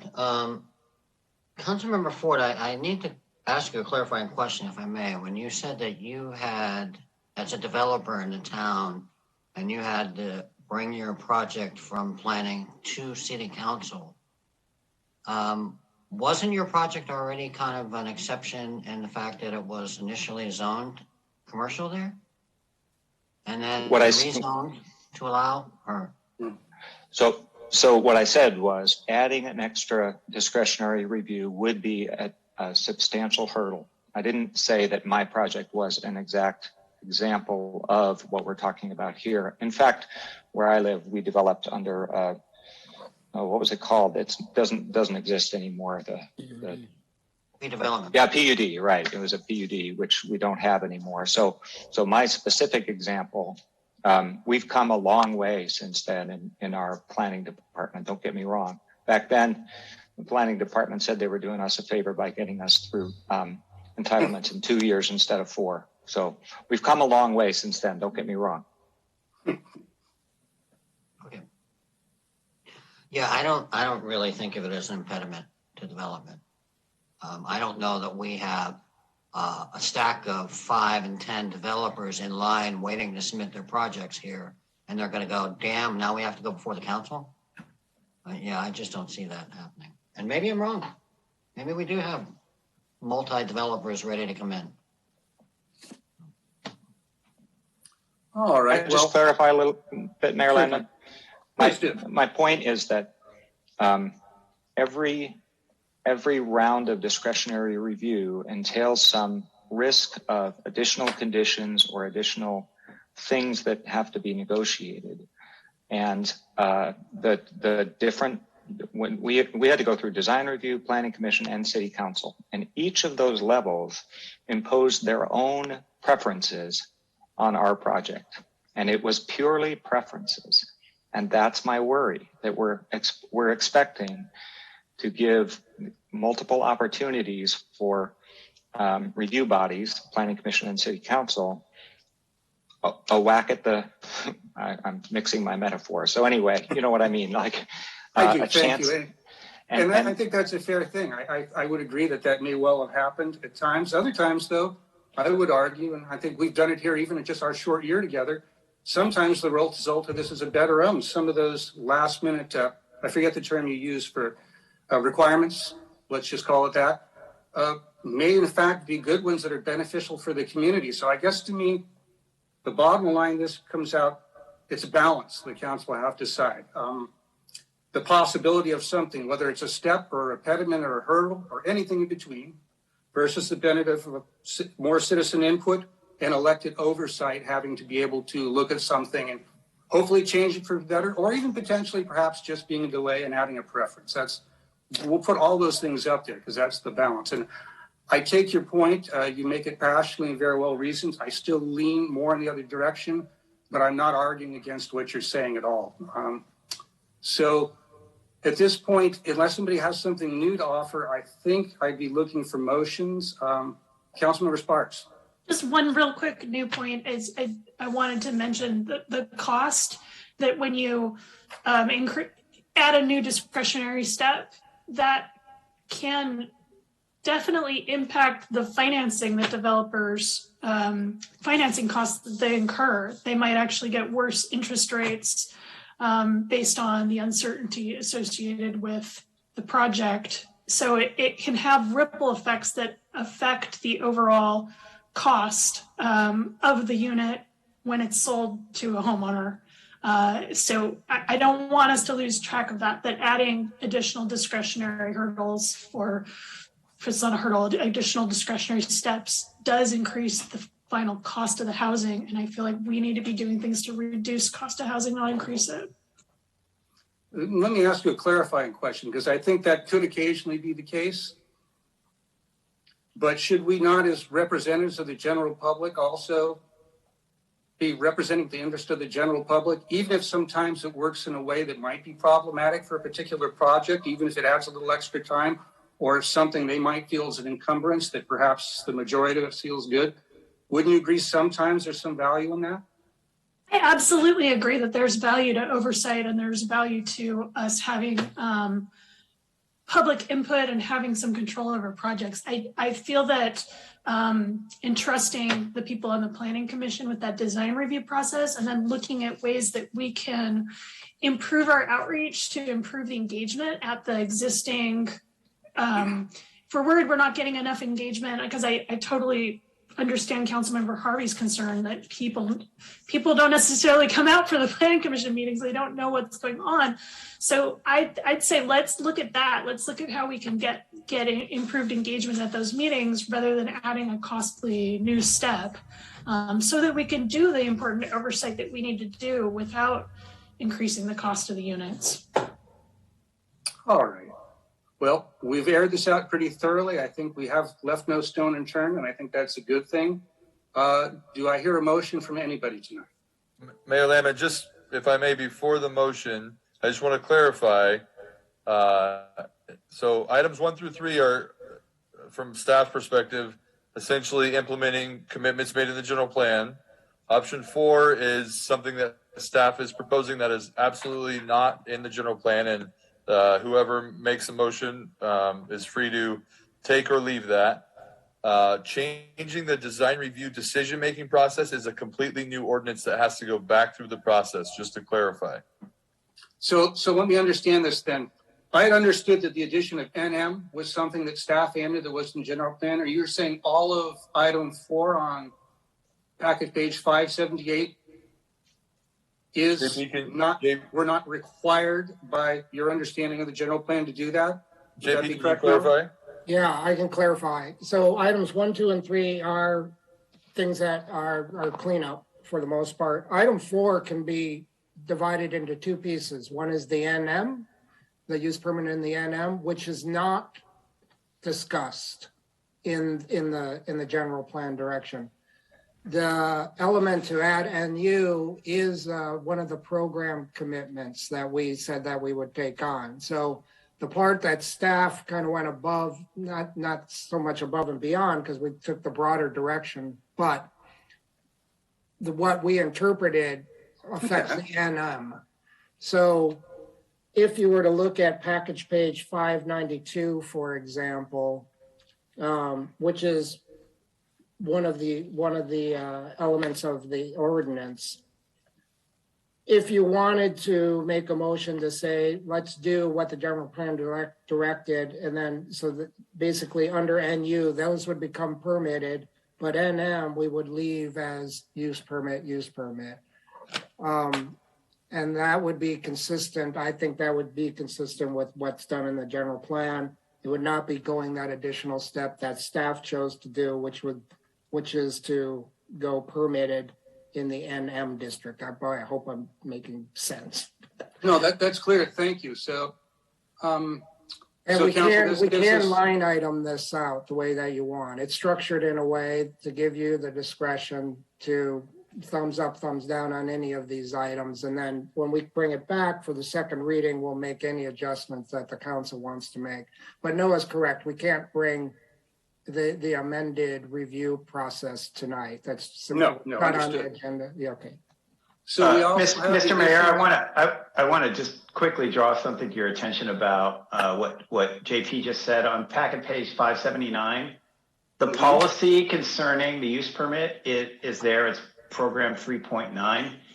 It doesn't actually require you to change the NU zone permitted versus use permit. It says you're supposed to monitor it and consider whether making that change is feasible. So even in the NU, it's not, that's the way I read it. It's not required. Read 2.6. Yeah, 2.6 is a little stronger.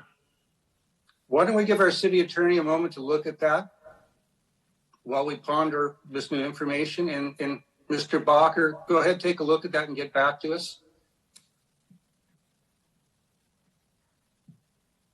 Well, that's true. Those programs seem to be somewhat inconsistent with one another.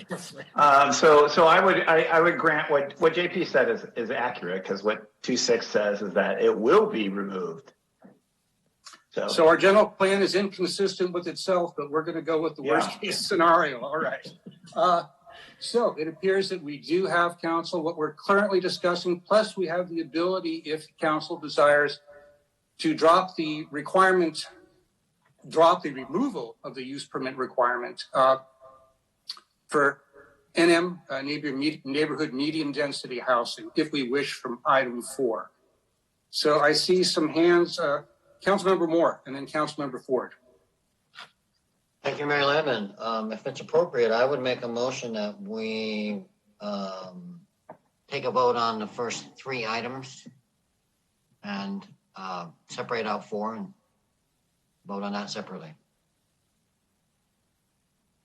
All right, I'm seeing nodding heads from the council. Is there agreement on it? Can I see some thumbs up from the council? Would you like to do that? Okay, then let me hear a second for Councilmember Moore. Second. All right. So we have that. So your motion, Mr. Moore, is for us to approve items 1 through 3 and then continue discussing item 4 separately for a separate vote. Correct. All right. So we have that. I'm going to reopen the public hearing, I think, since we've made a change here, and see if anybody would like to very quickly speak, and then we'll have a vote. Thank you, Mayor Landman. If you'd like to make a public comment, please use your raise hand icon.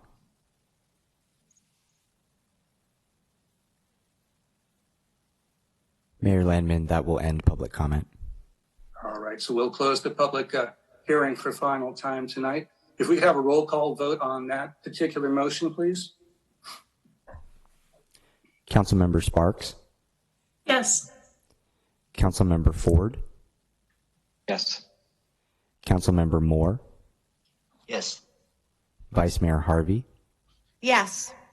Mayor Landman. Yes. All right, council. So we did the easy stuff. It's like when you were kids and you've ate all the things you like in your plate and the broccoli's left. So let's deal with the broccoli.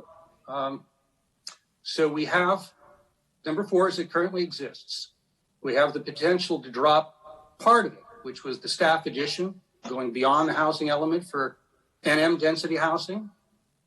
And we also have the potential, if we wish, to ask for coming back with an ordinance to allow council approval of decisions in these matters. So that's what we have to work with. Any further discussion from anybody? Councilmember Ford, please go ahead. Unless there's other discussion, I would move that we introduce an ordinance removing the requirement for use permit to develop multifamily housing in the NU zoning districts, consistent with the general plan. I'll second. Okay, we have a motion in a second. I will ask, since it's the one last thing on the table, I think I know the answer, but I'm going to ask you anyhow. You're not willing to amend that to add any oversight from the council, final approval from the council as part of that particular motion? No, I think that would have to come back for a separate public hearing. I can't move that now. That's not on tonight's agenda. We can make that move, direction though tonight, and we could make that part of the motion, the direction to do that. So I'm asking if you're willing to entertain that, and that's okay if you're not. I just wanted to ask. Yeah, no, it would not be part of my motion. No. All right. So we have a motion and a second. Any discussion from council? Seeing none, I will go to, if we can have a roll call vote, please. Councilmember Sparks, Yes. Councilmember Ford, Yes. Councilmember Moore, No. Vice Mayor Harvey, No. Mayor Landman. And no, I think as well. All right. So we're back. 2 options remaining. We can take what was just previously proposed and add the council final approval to it, or we could go back to the original and include NM in it and add the council oversight to it too. So I'm open to motions from anybody in the council or further discussion. Councilmember Sparks, I see your hand. Thank you. I have a question about this procedurally. This seems like a new ordinance update that would require some staff time. So should this go on to our process that we've used for adding new agenda items? I don't think so myself, but I'll ask the city attorney to weigh in on that and the city manager. Thank you. No, I don't believe so. I think this is these types of amendments are germane to the particular agenda item that's in front of you. So I don't see it as a new agenda item or a new matter.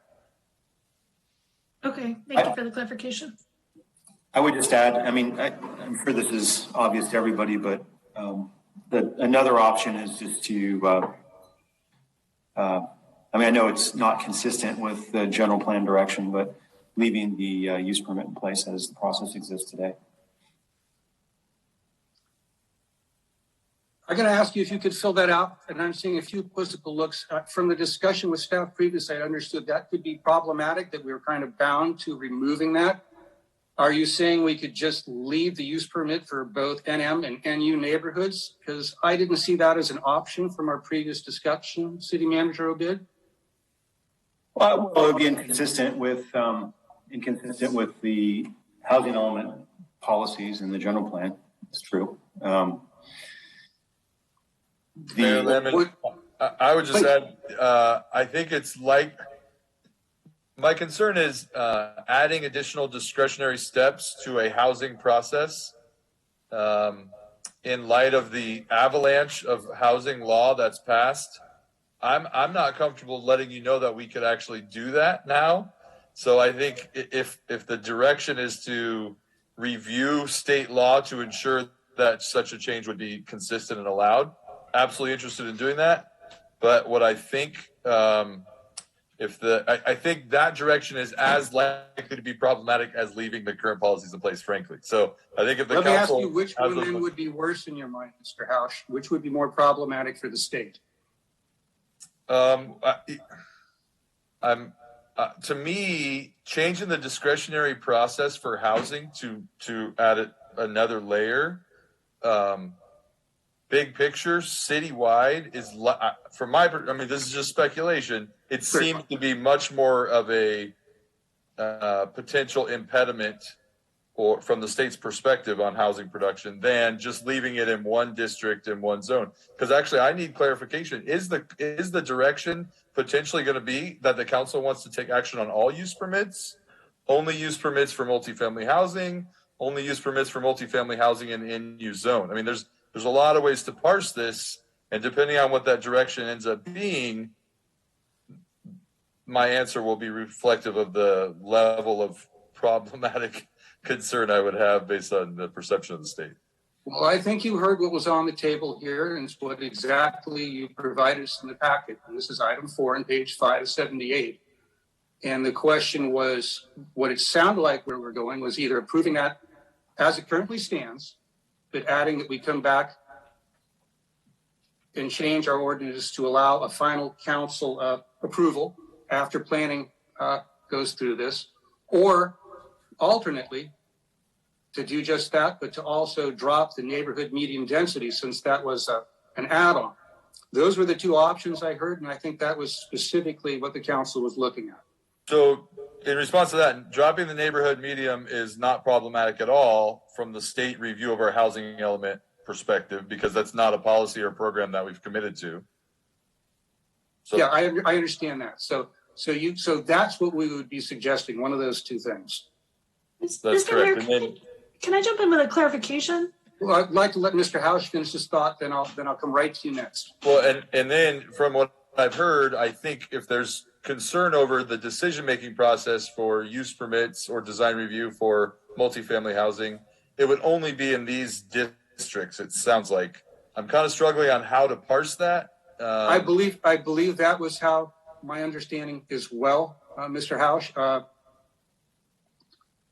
So I will say it sounds like it's a little bit of a spot zoning process, and I just would want some time to review the law because, again, there's been so much that's passed, and it's such a nuanced thing that I don't think I have a solid perspective. I don't know if the city attorney would like to add anything, but.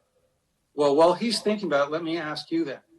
Given there's a question of that, and that seems to be something this council's interested to have a comfort with what you brought before us, would it be best then, since we've done 1 through 3, to set item 4 aside for the time being and bring it back once you're ready to talk about what other options we might have? If the council is not comfortable deciding on the two kind of pieces before them with item 4, then I do believe that's probably the best approach. I mean, I'm open to what the council wants to do. You know my feelings, but frankly, I could have lived with the addition of medium density neighborhoods as well, as long as we had that council oversight. I'm not comfortable with being an in-house thing that may or may not come in front of us or in front of the general public to the degree that I'd like to see. I'm not interested, if I have that, in cutting it out personally, but all right, I promise you, Councilmember Sparks, you're next, then Vice Mayor Harvey. Just a clarification, it sounded to me like Noah was talking about use permits, but I had understood that we were asking about reviewing the design review process and adding. So I just wanted some clarification. Are we talking about bringing use permits to the council or bringing design review to the council? What, as we often have, is when things come out of Planning Commission, many things from Planning Commission go to final approval for the council. That was merely what we're looking at. I don't think we're second guessing the design review so much as seeing if we agree with, well, in a way actually, I'll change that. I think we are a bit, because as Mr. Ford said, we don't always rubber stamp what comes out of planning, although we most of the time agree. I'm sorry, I'm just confused now, not on the substantive issues, but just on, I'm just confused procedurally on what it is we're asking to be done. Because Mr. Mayor, if I could, I think what I understood from your suggestion of what the options would be, it would be to eliminate the use permit requirement, but with the caveat that design review for those types of projects would come to the council no matter what. That was the policy change that you wanted to implement, as I understood it. There wouldn't be a use permit requirement anymore, so it would have to be the design review permit that would come to the council. Exactly, and that's what I'm saying, with the exceptions I did expect, and I believe most of my colleagues expected that to go through planning first, simply for that extra set of eyes from a specific thing. But yeah, I think that sums it up well. Councilmember Harvey, and then Vice Mayor Harvey, then Councilmember Ford. Yeah, this seems like it's gone full circle, and now I'm reading what this says, but what it says and what we're talking about are two different things. It says that if we take out the use permit, we would still be subject to discretionary design review approval by the Planning Commission or the City Council, depending upon the project. But what I'm hearing and we talked a lot about that the elements that are in the design review, we still have discretion on a lot of the things that people get concerned about.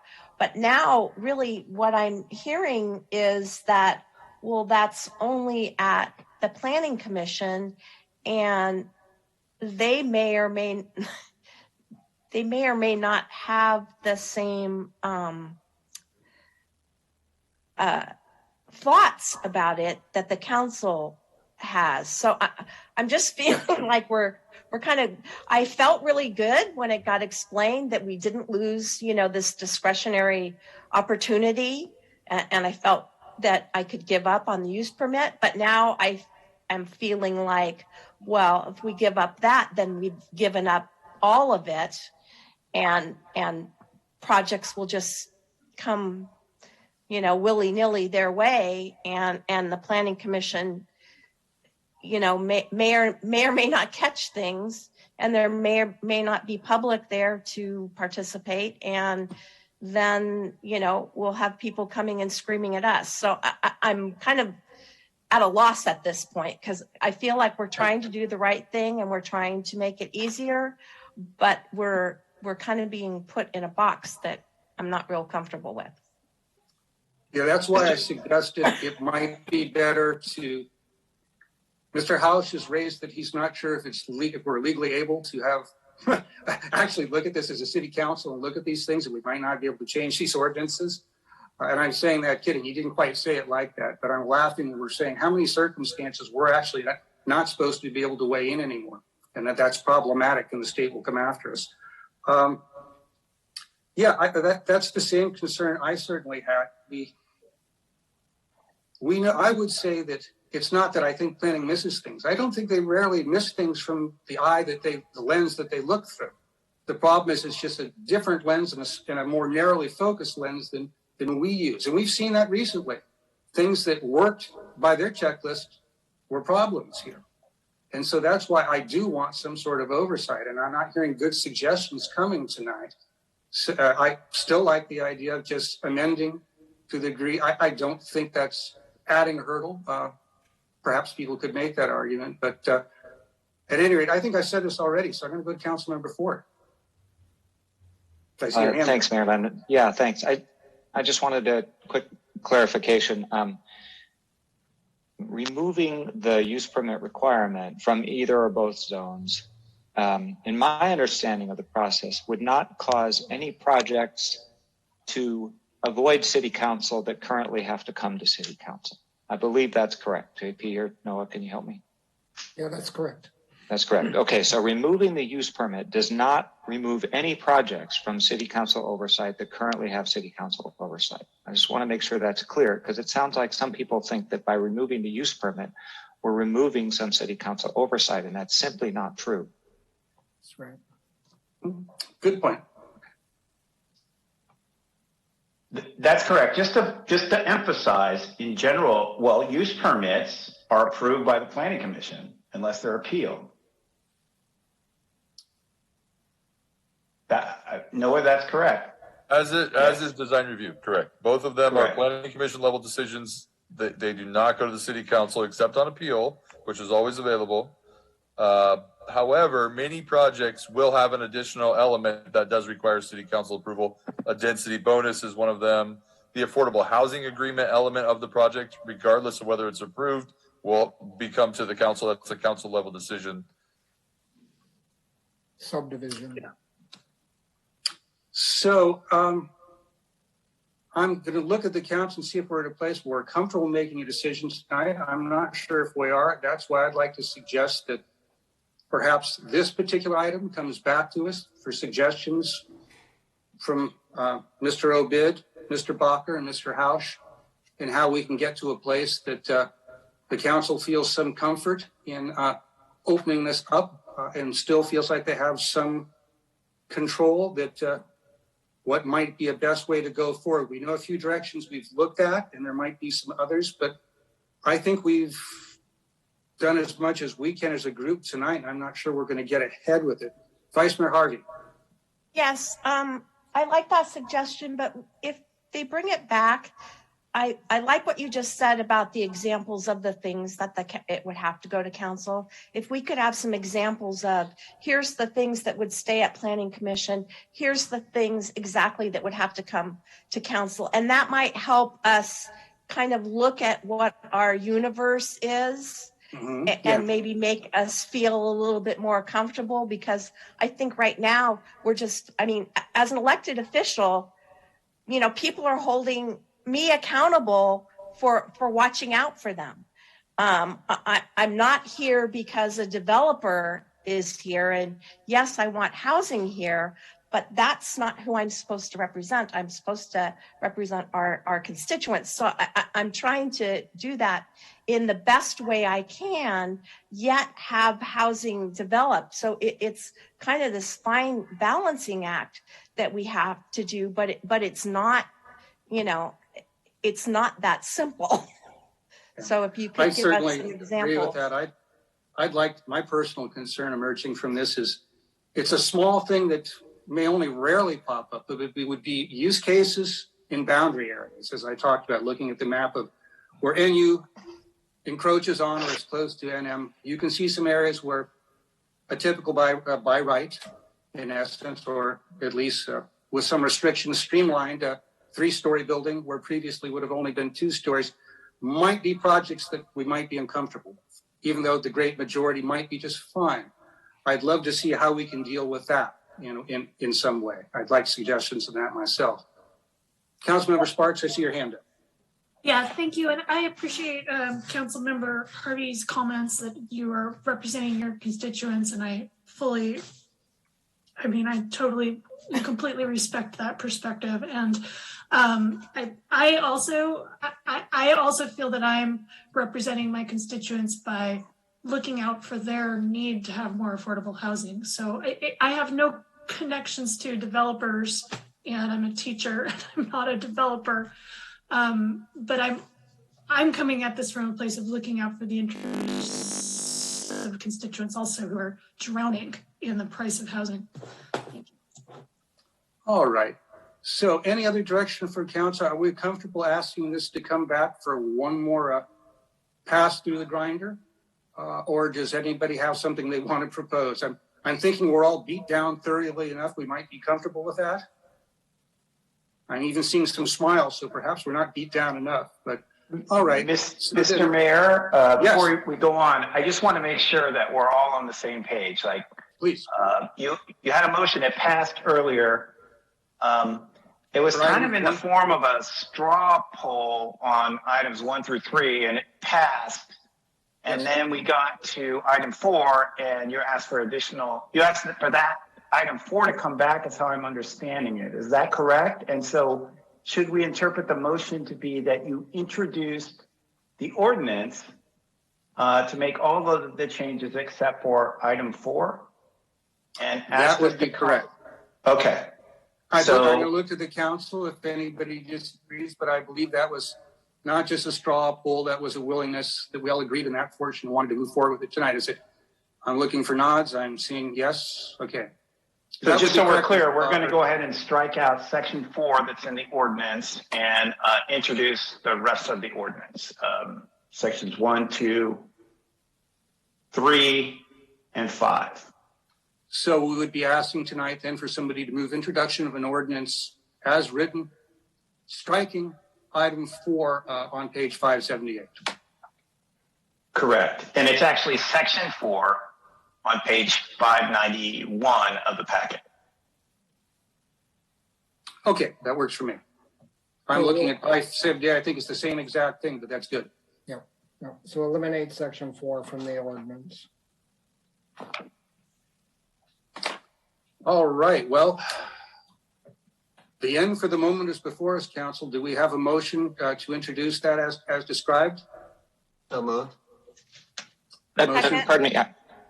I'm sorry, I need clarification because I was operating from the list on page 578 and now we're talking about the actual text of the ordinance. And I just need to make sure that Mr. Let's Bacher, all Mr. take a Harris. look. Did we have that page again, please, Mr. Bacher? Yeah, it's page 591 of the packet. Section 4 is the table that lists whether uses are permitted or conditionally permitted or require use permit actually. And so based on the council direction, I understood that section 4 would be the amendments to section or to that section of the media code would not be implemented at this time. They would come back at a later date. Yes, please go ahead. So I don't think those sections correspond to numbers 1 through 4 on page 578 because section 5 and 6 in the ordinance are also addressing permitted uses in NM and NU, which is what we were talking about. So it's not just section 4 in the ordinance, it's whatever changes in the entire. So my proposal would be that we not introduce the ordinance at this point, that we ask for the whole ordinance to come back but agree among ourselves that we've already talked 1 through 3 to death and we're only going to deal with number 4 when it comes back. Because I think separating out 578 number 4 is going to be problematic. No, we can. Just, this is Noah Hauschingen. I'm sorry, but if I can, Mr. Mayor. So the grant funding that we received to cover the costs associated with doing this work is contingent on getting it done by July 1st. The partial ordinance introduction that was originally contemplated by the council is much desired by staff in order to realize that budget savings and further our arguments with the state in how we are trying to implement our adopted housing element.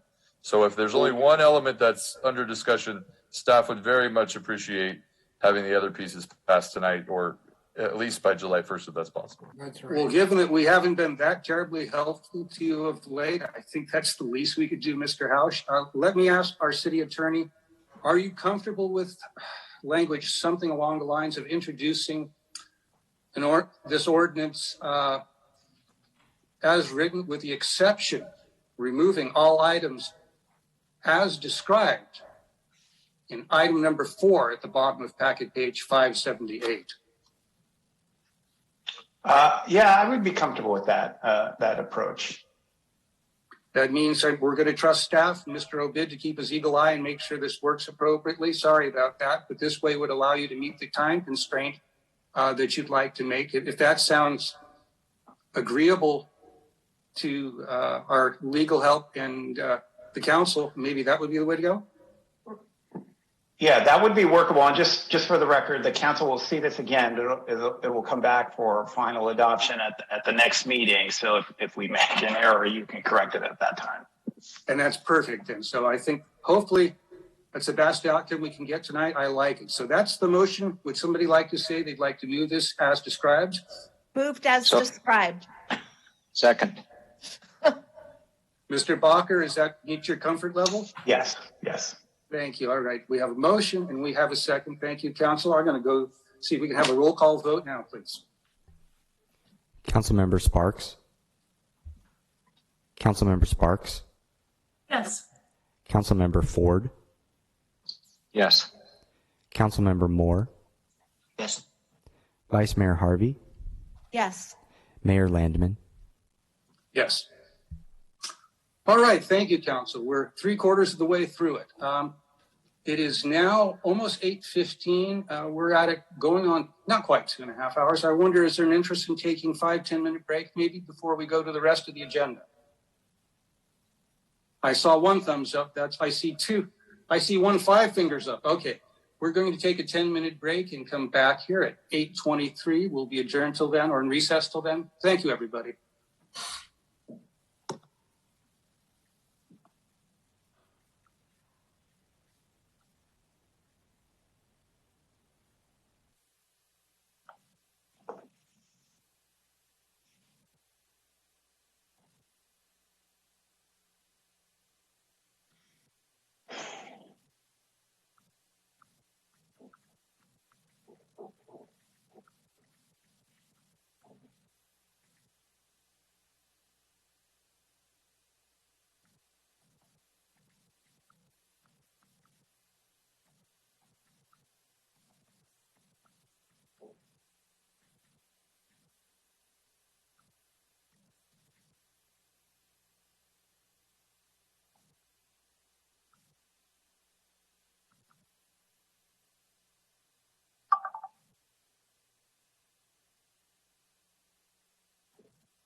Hey, Katani's taking a break, so I got a couple minutes. Well, what's going on?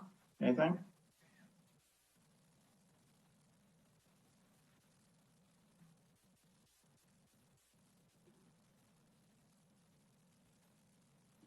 Okay. Yeah, I'll be there.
Well, clearly we haven't been worked hard enough yet because everybody's actually back a minute or so early. So congratulations on being a resilient council, everybody.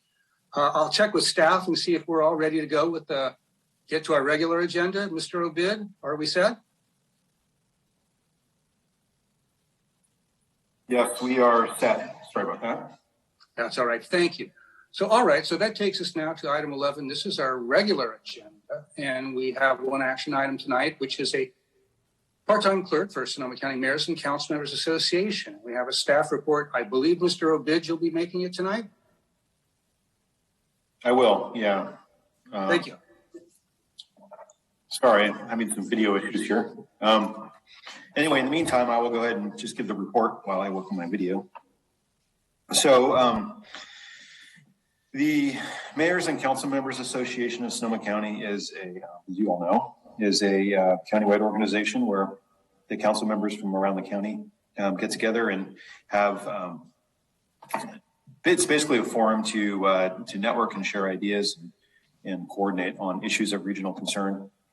The format of it currently is that there's a board, which is made of mayors, and then there's the general membership, which are the council members. And they meet every other month. And right now, the way it's split up is there's a chair city. Cotati this year is the chair city, and it rotates alphabetically through all the cities in the county. So a city is a chair city every 9 years. And then the next city in the rotation, so in this case, in this particular year, the next city in the rotation is Healdsburg.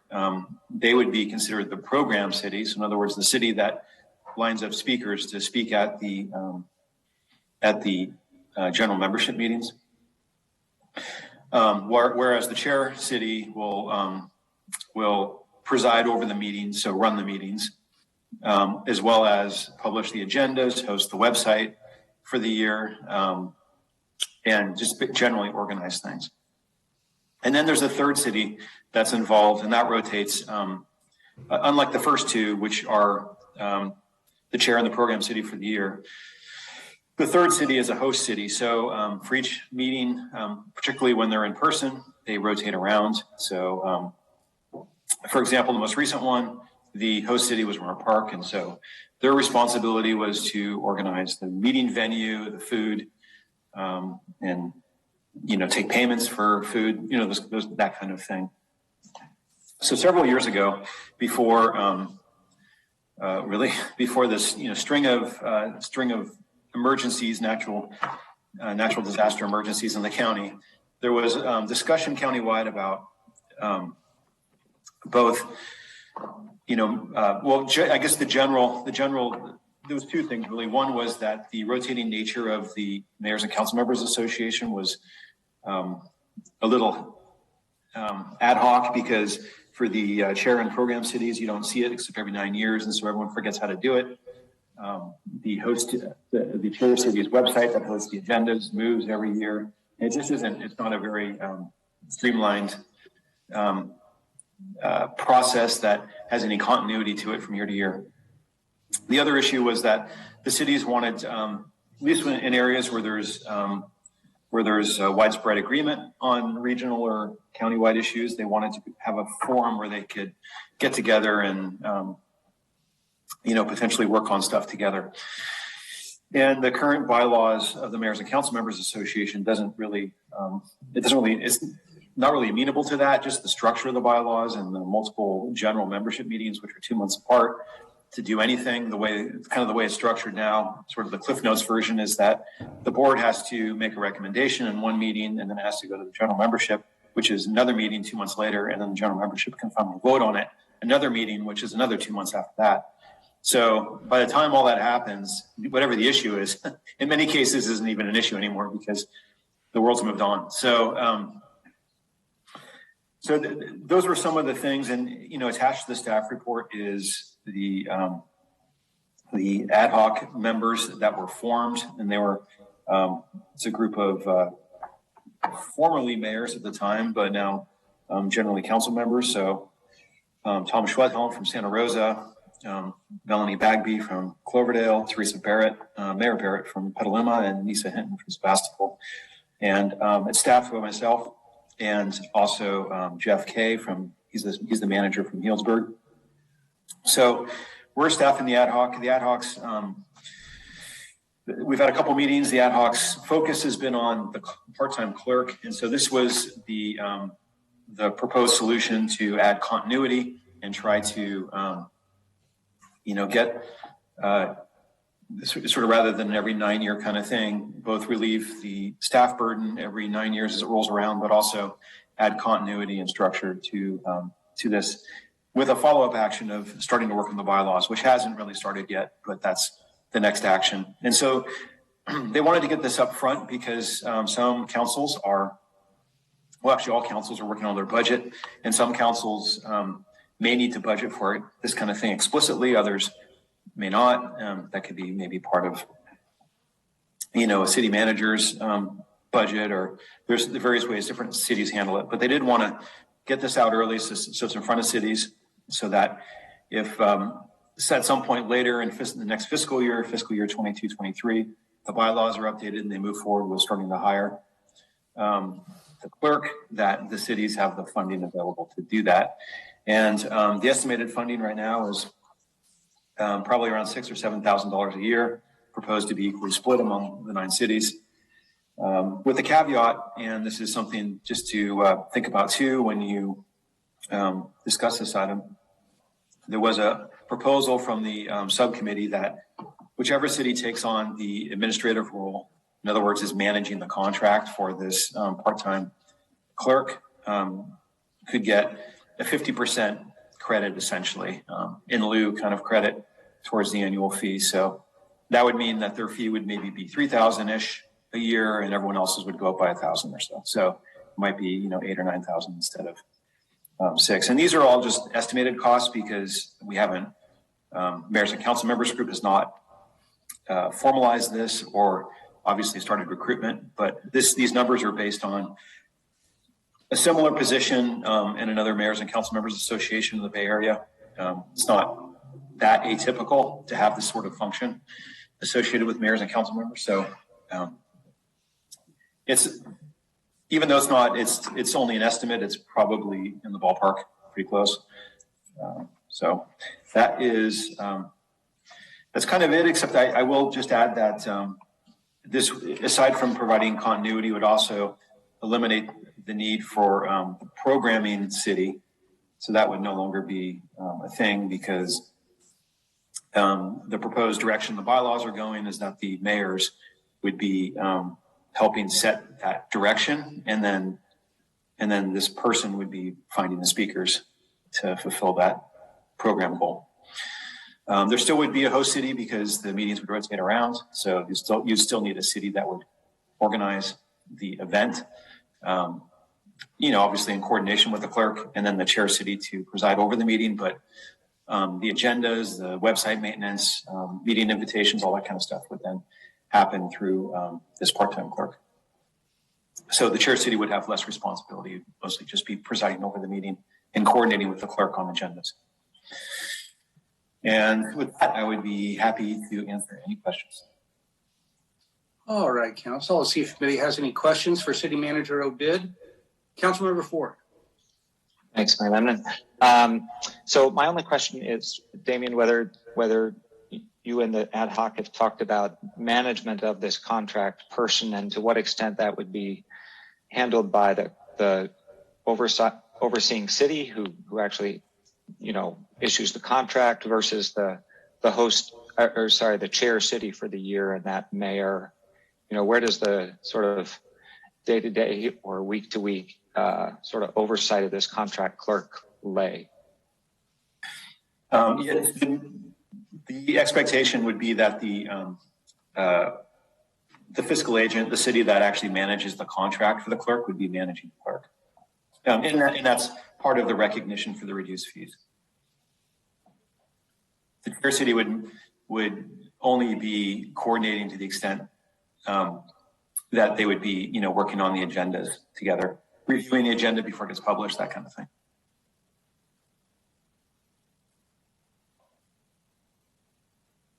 All right. Anybody else? Any questions for the city manager? Councilmember Moore. Thank you, Mayor Landman. Damien, I was curious if the ad hoc had discussed the employee status of a contract employee, if they're essentially doing the same functions for the same people in the same locations all the time. Well, I mean, there wasn't a long conversation about like labor union type stuff, but it's a common position in other mayors and council members groups. And so before anyone would, when someone would draft the contract up, it would have to obviously be clear that this is a contract employee and not a independent contractor, and not a essentially, you know, trying to get around a staff person by hiring a contractor, which is something CalPERS would be concerned about. Okay, so the ad hoc was comfortable with that positioning. Yeah, it was clear. It was clear in the conversations that it was a contract employee and not a actual employee of one of the cities that's the fiscal agent. Thank you. That was my only concern on that. All right. I'm not seeing any other hands go up. Let's check this and see if we have any participants. I'm seeing no attendees right now. I will double check with our city clerk and just confirm we have nobody for public comment. That is correct, Mayor Landman. We currently have no attendees. Excellent, thank you. So without, I'll bring it back to the council for any final comments. And I believe you're looking for direction tonight, Mr. Obid, not a motion. Yeah, I mean, it's direction. So one of the things that's not totally clear at this point, because it still has to be discussed at the ad hoc, is how the position will ultimately get approved at the mayors and council members level, whether that's going to be a board decision or more likely a general membership meeting decision vote. So it wouldn't probably just be the mayor making the direction or voting on this. It would probably be the entire council or whoever's present. So that's why it was this direction, that the city supports it. Okay. So whichever members need to vote on it ultimately.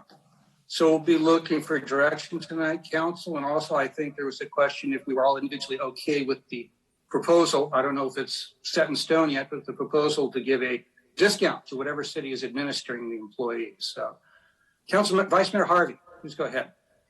Yes, this certainly feels like it's a move in the right direction. I know over the years, when we've had things that we need to get out to all the mayors and council members, it's often cumbersome to even find out what clerk in what city where you need to get it to get that information out. So the single point of contact to be able to get things out to everyone and get them out quickly certainly is a step in the right direction.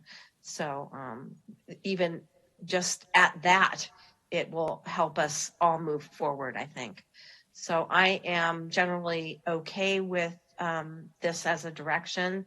I like the idea that was thrown out that the city that manages the contract gets the discount. I think that that's fair enough. I had similar concerns that Councilmember Moore had about, does that make them, an employee of that city since they have the contract? But it's stated in here that it's not as if mayors and council members could sign a contract because they're not a legal entity to be able to do that. So I don't see any other way around that since they aren't an entity in and of themselves. So those are my 2 cents worth. Thank you. Anybody? Councilmember Ford. Yeah, I'm fully in support of the direction in the staff report, and including the discount for the contracting city. I think the whole scheme makes a lot of sense. Thank you. Yeah, seeing some general nods and thumbs up. I would agree. I want to thank the ad hoc committee. I look at Exhibit A, some of the recommendations and the interests and issues that were raised on starting on packet page 602. And I think a lot of those really make a lot of sense to making this a much more useful and vibrant organization. There's been a lot of effort in the past to try and change directions. 1 year we allowed mayor's reports, 1 year we cut them, we did this, we did that. But those were all just surface level things that really didn't do anything. I think this is a much better start of direction here, and I think they'll make this a much more useful, both for as a mayor's, as a group functioning, as we found was somewhat necessary during 2020. There was some value in that, but just in general for the Council Members Association aspect of it too. So with that, I'm hearing general direction and support for this, as well as the suggestion of giving the administrating city a credit. Mr. Obid, is that sufficient for you tonight? That's great. Thank you, Mayor. All right. So we've had our discussion and public comment. No motion for that. So before we let Mr. Obid get off the speaker, it's time for the city manager's report. Thank you, Mayor, members of the council. So my camera seems to have gone on holiday on me, so I apologize. But so a couple things. A reminder that coming up very soon here, actually, this next weekend is Prescription Drug Take Back Day here at the Community Center on 216 East School Street. This is Saturday, April 30th, 10 a.m. to 2 p.m. And it's for older unused prescription drugs. So it's a great way to keep them out of the landfill, keep them out of the wastewater treatment system, or whatever way people dispose of old drugs. That's not the proper way. Obviously, the council knows all this, but for any of the public that might be listening to this meeting, we do have an upcoming budget study session for capital projects and internal service funds on May 17th. So that's right around the corner. Some good news about the roundabout project that City of Roanoke Park has been working on at Commerce. The current schedule has them expecting to reopen all lanes by mid-May. So they have a couple lanes open right now, but they're looking at mid-May to get that fully reopened. The West Side project, so the contractor is still working away out there. They added the asphalt berms along the walking path over West School Street just recently, as well as the striping on the new street areas. So that's done. They're still working on the problematic area that's on West Cotati, between West Cotati Oaks and Maple primarily. So they're still working through the solution on that, but we're hoping to get that the solution nailed down and done as soon as possible, so people don't have to drive on dirt roads for too much longer out there. We're also working on a street maintenance project. So that's, as we do these reconstruction projects, we also do a maintenance project to keep the streets that are in good condition. And we're working on the design of that, and that's currently projected to be slurry seal and some paving of over 3 miles of street. So that's good news as we move into the continual twice-a-year paving projects right now. The Pocket Park and McGinnis Marsh Pathway, those projects, as I mentioned before, are out to bid. The bids open on May 4th, and it includes new pathways on McGinnis from across the bridge to Lincoln, and also to Marsh, using that that kind of decomposed granite type paving material that you see in some of the new pathways around the ranch, and also over on the west side. And then also at Pocket Park, the Pocket Park also is going to include bollard lighting, benches, and water bottle filling stations. So that's all coming up here shortly. And then on Saturday, May 7th, Farmster is doing a tour of the ranch from 10 a.m. to 11 a.m. And it's an educational program for 45 minutes to learn about the agricultural history of the ranch. And there's even going to be the opportunity to feed the livestock at the last 15 minutes. If people are interested, pre-registration is highly encouraged. And that's on the city's website. Friday, May 20th. We have two exciting events taking place. One is the Bike to Wherever Day, which we're going to have our normal Energizer station in La Plaza Park at the corner of Warwood Highway and West Sierra between 7 a.m. and 10 a.m.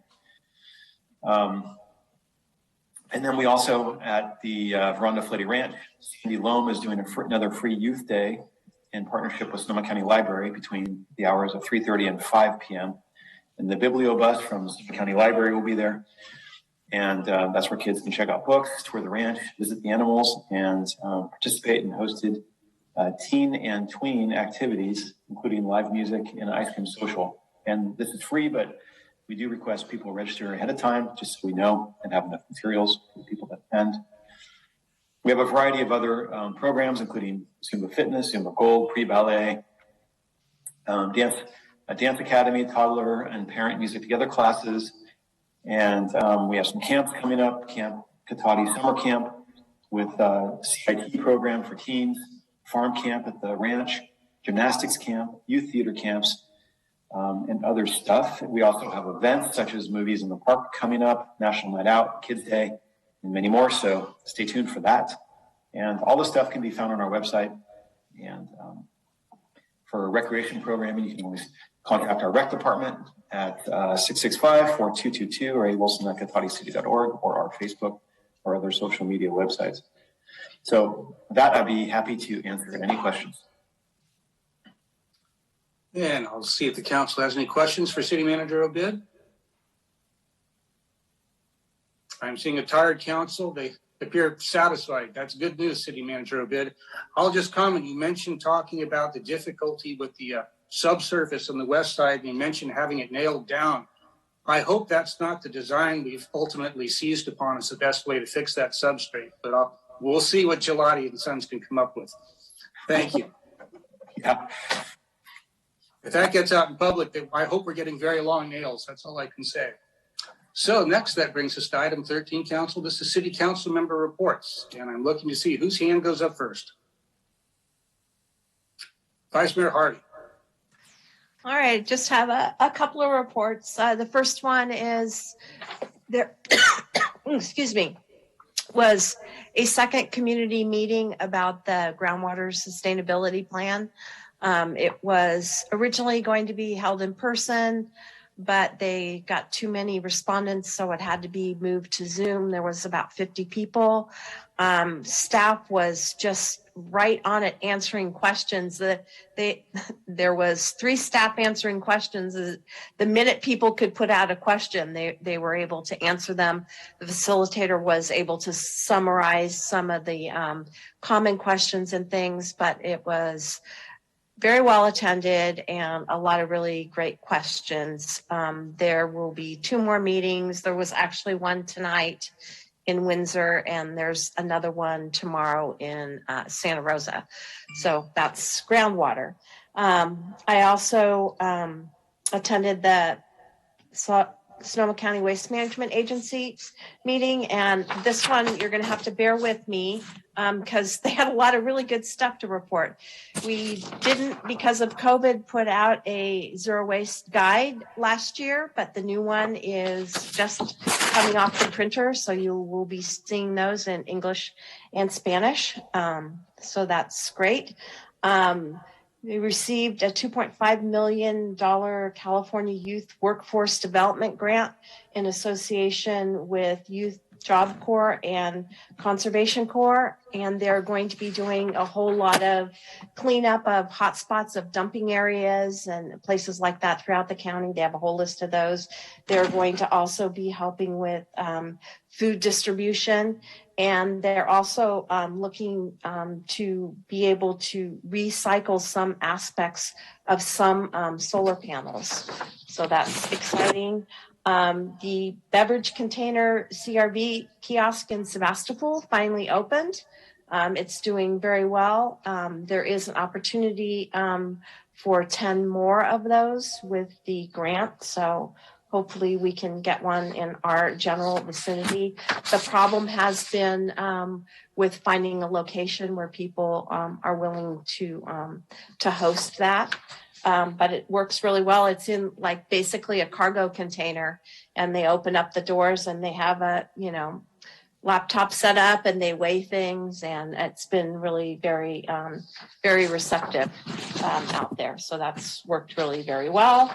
The next thing is they received a grant and got a food recovery truck. So they will be working with the Conservation Corps of North Bay to do rescuing edible food and feeding our community. So that's pretty exciting that you'll be seeing that truck around. The compost rebate program that they had last year is starting again this year. There is going to be a Fix-It clinic and reuse fair on May 14th. So the Fix-It, they'll have people there to help fixing certain things like bicycles and things like that. And then there will be this year a North Bay Zero Waste Week starting Monday, July 25th. So there's various events that will be associated with that. So there is a whole lot of things going on. The staff has been really busy on that. So sorry for it to be so long, but I thought you guys should know about all of those things that are happening. And of course, all the stuff is out on the website, but I thought you should know. That's it for me. Thank you, Vice Mayor Harvey. It's nice to have a long report that's all good news. We don't usually get those. Well, they had been, we didn't have a meeting. We didn't have a meeting last month, and then all this stuff, just started happening and stuff. So it was good to hear that a lot of stuff is opening up and happening. That's good. All right, I'm going to look to my colleagues and see if I see any of their hands rise. Saying 1, 2, 3, not seeing them. I do have one report tonight. A few of you may have noticed in our inbox, I believe it was late last week, really the worst timing in the world for something good, a request for us to support a monarch butterfly pledge. This was a mayor's pledge to support protection of habitat and species for the monarch butterfly. And we were asked to support, and this was actually brought to my attention, flagged for me by Councilmember Sparks. So I wanted to mention that, and I'll ask if she has any comments in a minute about it, but she did bring this to my attention. I'm glad she did. The only challenges that the two of us face is that 1, only Americans sign up. Number 2, even though we got the mail not that long ago, the deadline is 4 days from now. And so that doesn't give us a lot of time to agendize this or anything. And the problem is it is not just a simple pledge of support. It requires us to begin work on taking actions, ideally 3 actions from a large list in a calendar year. With that, knowing that we wouldn't have time to agendize any challenging or difficult actions, I thought it might be nice to start this project up just by working with the city manager and using our new agenda item process to see what things we could do that at least we could say there was no impact, so we could add these at the last minute. And I wanted to suggest that and these are things from a list that they allow. Number 1, adopt ordinances that support reducing light pollution. We've done some of that. And I think that might be an important door for the future, something we could revisit perhaps more strongly in years to come. Secondly, host or support a native seed or plant giveaway. And the city manager suggests we obviously could probably do something like that through Farmster, or perhaps a water conservation program. And lastly, issue a proclamation, which is pretty easy to do. So I wanted to report out that unless council objects, and I'm waiting to see who wants to be listed as hating monarch butterflies right now. Somebody actually does object, but we'll get in the newspaper for once, that's for sure. But if it's okay with the group, it requires you have to actually sign up, create a web portal, and then there's required end of the year reporting. So it's one more reporting, but I'll do that this year, and perhaps next year the incoming mayor can deal with it that time. And then all the things we've talked about, any ordinances, any proclamations, of course, will come back to us in public meetings appropriately. So we've tried to react to a good opportunity quickly, and I hope that works for the council. And I'll open the floor to Councilmember Sparks and thank her again for bringing this to my attention. Thank you, Mayor Landman, and I just want to thank you for being enthusiastic about signing on to this. And a lot of the things on the suggested work item list are things that we're sort of already aiming towards doing anyway. So I thought it was a really good fit, and we can all use something sort of hopeful that we can measurably achieve. And I think it'll just be a great thing for the city, and hopefully we can bring back monarchs to Cotati. Well, I will ask you again. I'll ask you to be my virtual reminder at the end of the year to make sure that with everything else I don't remember that I have to check back in and inform them of our progress. So if you can help me with that, I'm happy to do this part. Absolutely, Mr. Mayor. Happy to help any way I can. Thank you so much. Appreciate it. All right. So that concludes city council member reports. So that brings us now to item 14, public comment on non-action agenda items. Let's check and see. I am unfortunately not seeing any participation at this point in our meeting. I will double check with our city clerk since it's an important one. Yes, that's correct, Mayor Landman. Currently no attendees. All right. So that concludes item 14. I'll ask the city manager if we have any information received after the agenda was posted. Nothing other than what was announced earlier with the cannabis ordinance. Good. Thank you. Noted. Let me ask the city manager one more question. Our placeholder for announcement of closed session. Do we have a closed session tonight? We do, Mayor. Thank you. Yep. Wrong answer. Oh, well, okay. Very good. So I'll check. Everybody has the link. I don't know if I saw it come across the transom. I'll have to double check. I'm sure it did. So with that, then we have a closed session, announcement of closed session topics and adjourning to closed session. This is a conference with unrepresented employees, government code section 54957.6. City designated representative will be city manager or designee, and the employee organization is the unrepresented group. So with that, we will adjourn to closed sessions, and we'll be back to report out if we have anything to report out. See you on the other side, everybody.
Uh-oh, we lost the mayor. Keep saying we need to use the buddy system. Go back and forth. through the airwaves. Yeah. Fly together. Yeah. I think the iPads are a little bit more clunky. Well, and Zoom does things once in a while. Right. Maybe Zoom was updating spontaneously. Oh, there he is. Sorry for the delay. Zoom was not sure if it wanted to open up and it had to think about it for a minute or two, but ultimately it decided it was willing to, which I'm very grateful for. So we're back from closed session. We have nothing to report out tonight. So that concludes item 17 and brings us to item 18, which is adjournment at 9:45 straight up. So thank you, everybody. Look forward to seeing you next meeting. Take care. A great Good night. night. Good night, Good night. Bye-bye. Night.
To a use permit in those cases.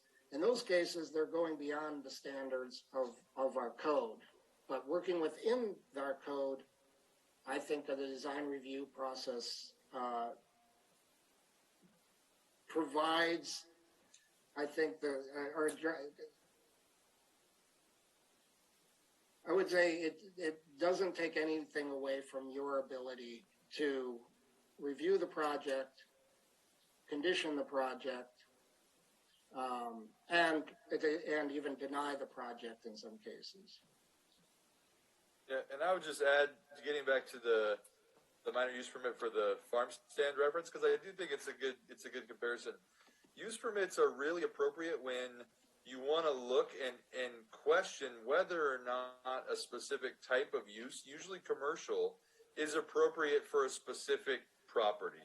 And JP uses a great example of an auto shop. So, a mechanic shop is loud. They store a lot of different chemicals. They have a variety of different things that happen. They have outdoor storage of vehicles, all those things. So even though the zoning district might say auto shops are okay in this zone, it all almost always requires a use permit because you want to look at the specific sites to make sure it's not in an area where those operational characteristics are going to have an impact.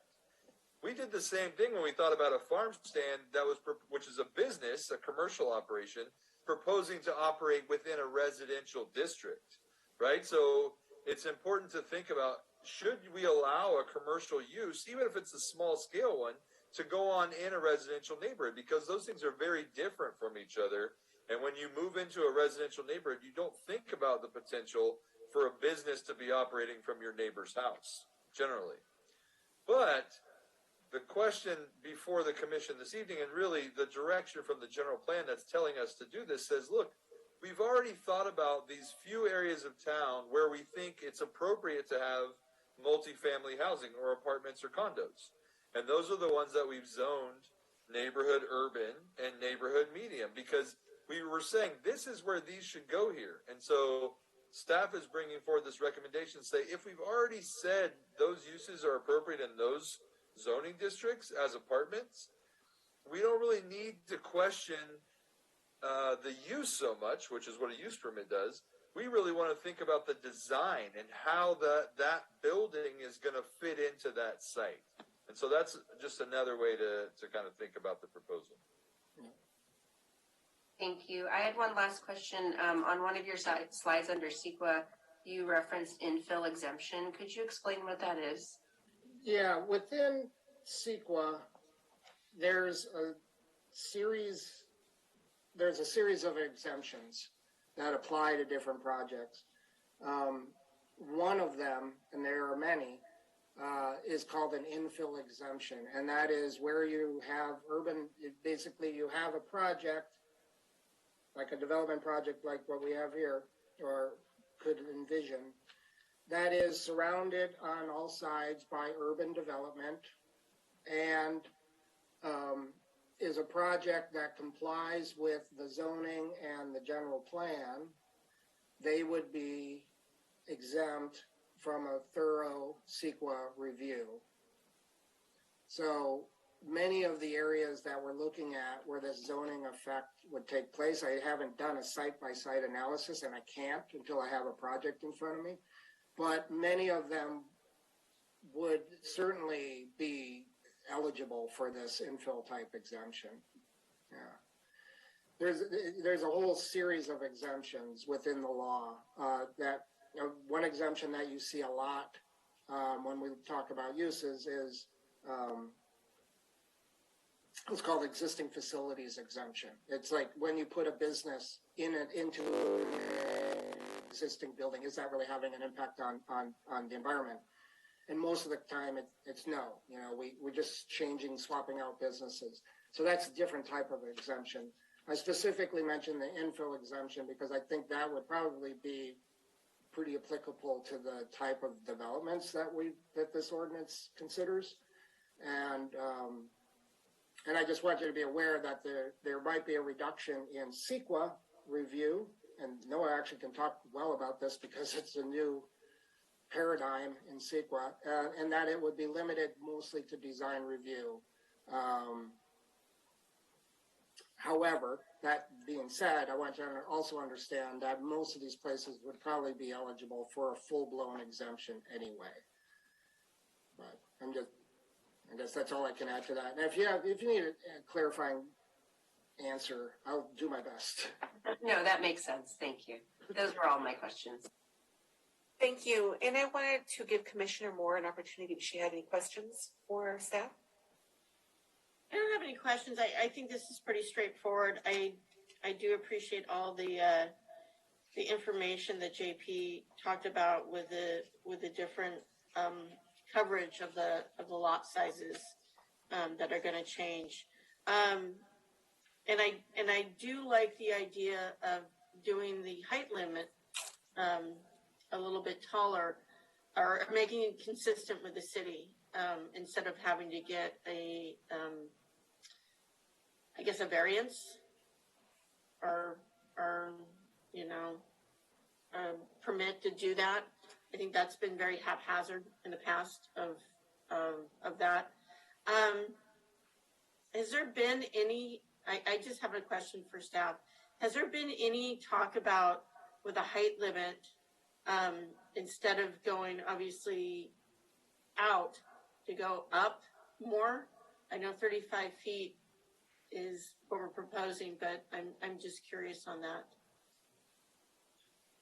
No, we haven't made any considerations to increase height more than already what our general plan and the environmental documents associated have proposed.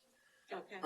Within the city, most of the residential areas, like in your neighborhood, the NL districts have a 28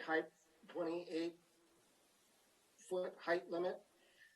That's pretty much across the board. When you get into the commercial areas, it goes from 28 to 35 feet. And actually down near the intersection of Gravenstein Highway and Old Redwood Highway in that area, there's a 50-foot height limit. So just to give you the scope, but no, we're not proposing anything that's not already been recommended in the general plan and housing element. But Commissioner Moore, to that point, when we bring the housing element discussion forward, if that's a program that the commission would like us to consider to your point, I think allow folks to go a little bit more dense versus trying to sprawl out, that would be a great time to suggest that. Mm-hmm. All right. Thank you. I appreciate it. Thank you. And now Vice Chair Hancock, go ahead. Follow-up question. Yeah, sorry, a follow-up question on that. I was just looking at the map and I seen that there are hatched areas for the NM zone, the neighborhood medium, and that under the, I guess the bigger map earlier, that was called a county pre-zoned area. And that looks very much to be in synchronism with the, I guess, the low-income housing areas.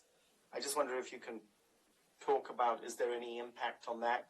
I know there's been it might be the size that you're looking at that's making it difficult to discern, but the pre-zoned area actually has cross-hatching, so the hatches go in both directions. Well, it's actually just one area, one direction, but whatever.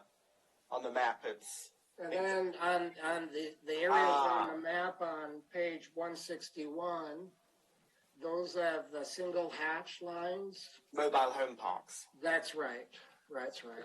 So since they're in the NM district, would they be impacted by this? I guess what we're not looking for is that residents there would be evicted. Landowners in the past have had a propensity to try and evict everybody and then build housing in there. But would this impact them?